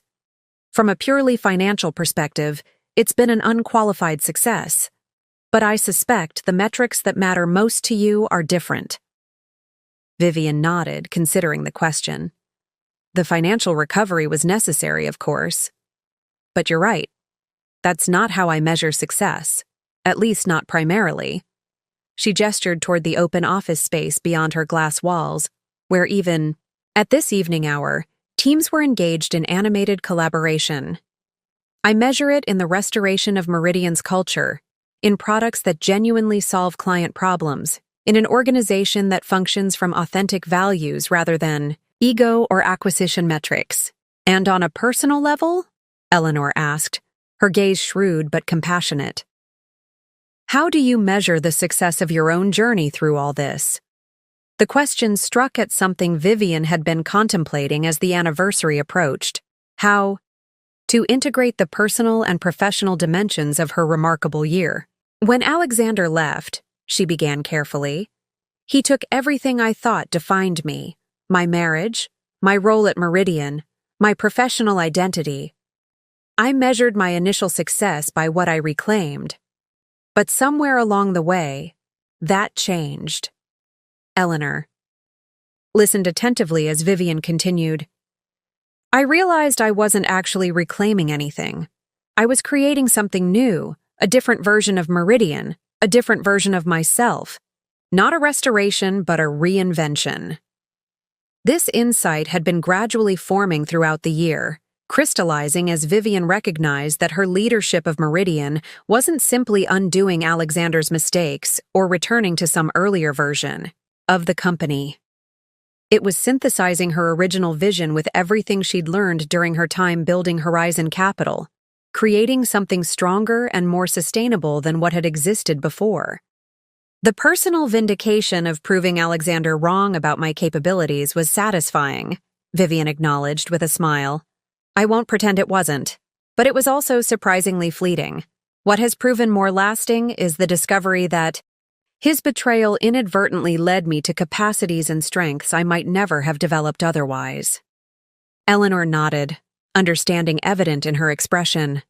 Necessity as the mother of reinvention. "Exactly," Vivian agreed. "If Alexander hadn't pushed me out of Meridian, I never would have built Horizon Capital.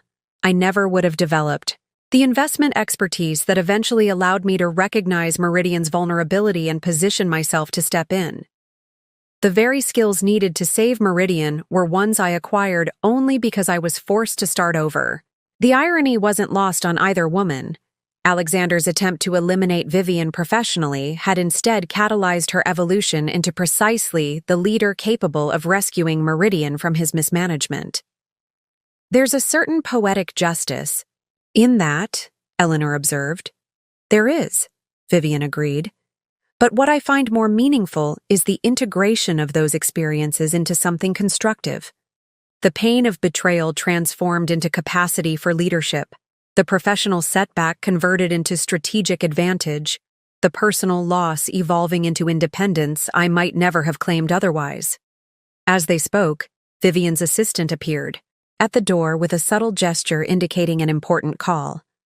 Eleanor rose to leave, squeezing Vivian's shoulder briefly, a rare physical gesture from the typically reserved investor. "You've done something extraordinary here, Vivian. Not just with Meridian, but with your own story. Not many people manage to transform betrayal into triumph so completely." After Eleanor's departure, Vivian took the call, a major client confirming expansion of their Meridian contract to international offices. Another success, another validation of the company's renewed direction under her leadership. When she hung up, Vivian found herself drawn back to the windows, to the cityscape now fully illuminated against the night sky. 1 year ago, she had stood in this same spot, looking out at these same lights, feeling the weight of responsibility for a company in crisis. She had carried with her then the scars of Alexander's betrayal, the determination to prove him wrong, the fire of reclaiming what had been taken from her. Now those motivations had evolved into something more nuanced and perhaps more powerful. The desire to prove Alexander wrong had been satisfied and then transcended, replaced by a vision that had nothing to do with him and everything to do with what Meridian could become under leadership that valued sustainable growth over ego-driven expansion. Vivian's phone buzzed with a text message from James Patterson. Board review packet looks excellent. Looking forward to celebrating the 1-year milestone tomorrow. You've achieved the impossible. The affirmation brought a smile to Vivian's face, but also a moment of reflection on how her relationship with validation had changed over the past year. Early in her return to Meridian, external confirmation of her success had been crucial, evidence that her judgment had been right, that her capabilities were real, that Alexander's dismissal of her potential had been catastrophically wrong. Now, 12 months later, she found herself less invested in external validation and more centered in her own assessment of what mattered. Meridian was thriving not because it proved Alexander wrong, but because Vivian's leadership approach was fundamentally sound, focused on creating genuine value rather than the appearance of success. This shift from external to internal validation represented perhaps the most significant evolution in Vivian's personal journey. The woman who had once been devastated by Alexander's rejection now stood complete in herself, her worth no longer tethered to his or anyone else's assessment. As she gathered her things to leave for the evening, Vivian noticed a small frame on her desk that hadn't been there earlier, clearly another anniversary gift, this one from her executive team. It contained a simple quote attributed to Roman philosopher Seneca: "Difficulties strengthen the mind as labor does the body." The sentiment resonated deeply. The difficulties she had faced, Alexander's betrayal, professional exile, the painful rebuilding of her identity, had indeed strengthened not just her mind, but her entire approach to leadership and life. The labor of transformation, both personal and professional, had produced capacities she might never have developed in more comfortable circumstances. Driving home through Seattle's evening traffic, Vivian reflected on the integration of these seemingly contradictory parts of her journey. The devastation that had once felt like an ending had become the catalyst for a new beginning. The betrayal meant to diminish her had instead expanded her capabilities. The professional exile intended to render her irrelevant had created the conditions for her triumphant return. This integration of apparent opposites, pain and growth, setback and opportunity, ending and beginning, had produced not just Vivian's personal transformation, but Meridian's organizational rebirth as well. The company's culture now reflected this same synthesis, combining the innovative spirit of its founding days with the strategic discipline Vivian had developed during her time building Horizon Capital. Arriving at her downtown apartment, Vivian was greeted by a stunning floral arrangement in the foyer, a gift from her brother Michael with a card that read simply, "Mom would be bursting with pride today. So am I." The personal acknowledgement touched her deeply. Throughout the intense focus on Meridian's transformation, Vivian had maintained close connections with the small circle of family and friends who had supported her during her darkest days after Alexander's betrayal. Their presence in her life represented another form of integration, the balance between professional achievement and personal relationships that she had sometimes neglected during Meridian's early years. Later that evening, as Vivian prepared materials for the next day's board meeting commemorating her first year as CEO, she found herself drawn to an article that had appeared in that morning's Seattle Business Chronicle. Meridian's Renaissance: How Vivian Chen Transformed Betrayal into Billion-Dollar Success. The headline made her smile.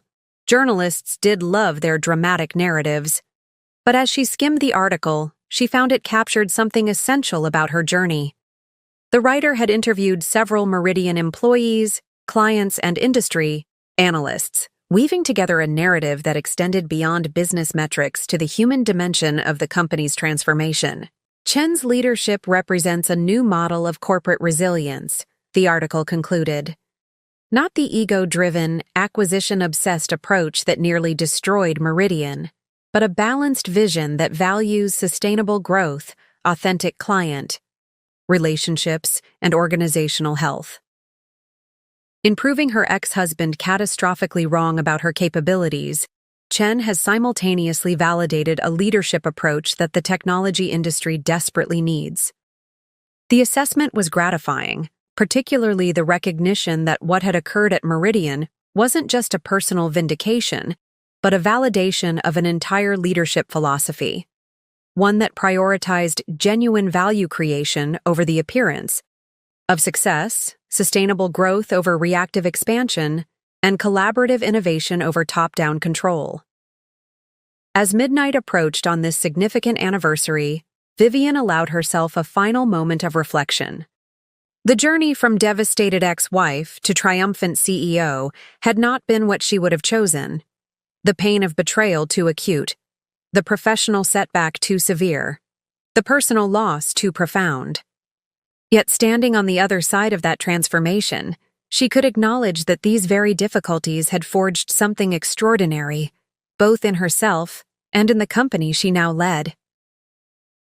The Vivian Chen who had sobbed on her bedroom floor as Alexander packed his suitcase could never have imagined the woman she would become through that crucible. Stronger, certainly, but also more authentic, more purposeful, and paradoxically, more compassionate. Even toward Alexander himself. Their final conversation months earlier had revealed a man beginning to recognize the magnitude of his miscalculation, not just in dismissing Vivian's capabilities, but in the fundamental values that had guided his leadership. There had been no satisfaction in witnessing his diminishment, only a quiet acknowledgement that consequences inevitably follow choices. Vivian's phone buzzed with a calendar reminder for tomorrow.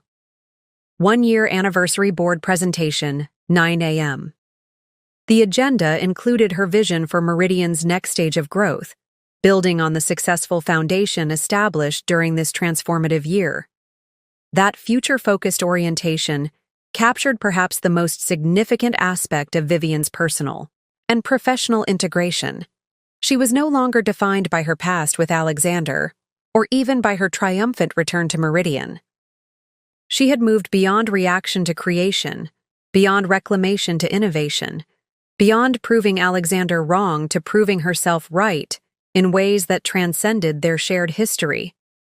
As she finalized her presentation for the board meeting, Vivian included a slide she had deliberated over for days, a simple statement of Meridian's renewed purpose under her leadership. Building technology that serves humanity through sustainable innovation and authentic partnership. The words reflected not just a corporate mission but Vivian's personal integration of all she had experienced. The pain of betrayal transformed into commitment to authenticity. The experience of professional dismissal converted into valuing genuine partnership. The recovery from crisis channeled into dedication to sustainability. Morning found Vivian Chen striding confidently through Meridian's headquarters, greeting employees by name, exchanging brief updates with department heads, her presence exuding the calm authority that had become her leadership signature. The boardroom awaited, its configuration transformed like so much else in the company. No longer designed for power displays but for collaborative decision-making and strategic clarity. As board members gathered, the atmosphere reflected the dramatic shift in Meridian's trajectory over the past 12 months.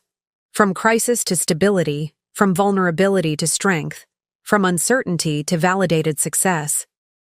James Patterson, who had witnessed both Vivian's departure and her triumphant return, greeted her with genuine warmth. "1 year ago, we took a chance on your vision for Meridian's recovery," he said quietly. "It might be the best decision this board has ever made." Vivian smiled, acknowledging the compliment while recognizing that taking a chance hadn't quite captured what had occurred. The board hadn't gambled on an unknown quantity. They had recognized in Vivian the leadership qualities Meridian desperately needed, the same qualities Alexander had systematically dismissed and attempted to erase from the company's culture. As she prepared to present her anniversary assessment and future vision to the board, Vivian Chen stood not as Alexander Reed's ex-wife who had improbably reclaimed her position, but as Meridian's CEO who had earned that role through demonstrated capability and validated results. The distinction was subtle but profound. A shift from identity defined by relationship to identity established through independent achievement. "Good morning," Vivian began, her voice confident and clear.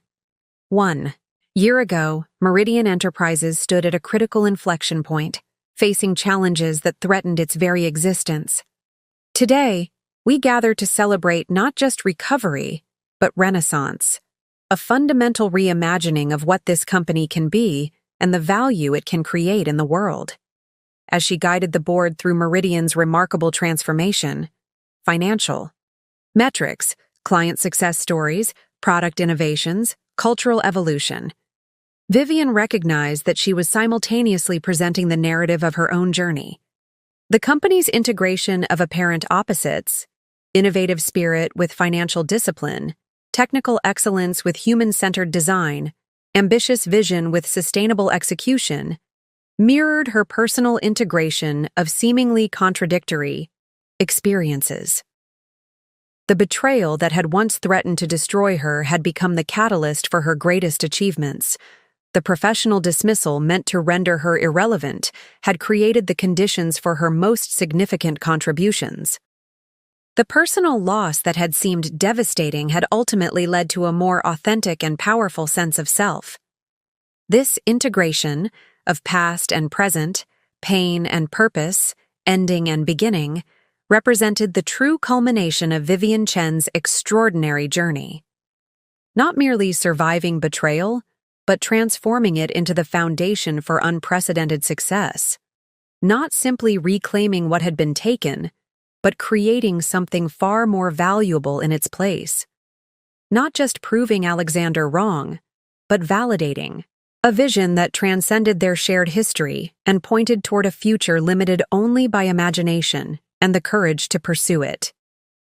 As Vivian concluded her presentation to enthusiastic board approval, she carried within her the quiet certainty that this anniversary marked not just a milestone in Meridian's recovery, but the completion of a personal transformation more profound than any corporate turnaround.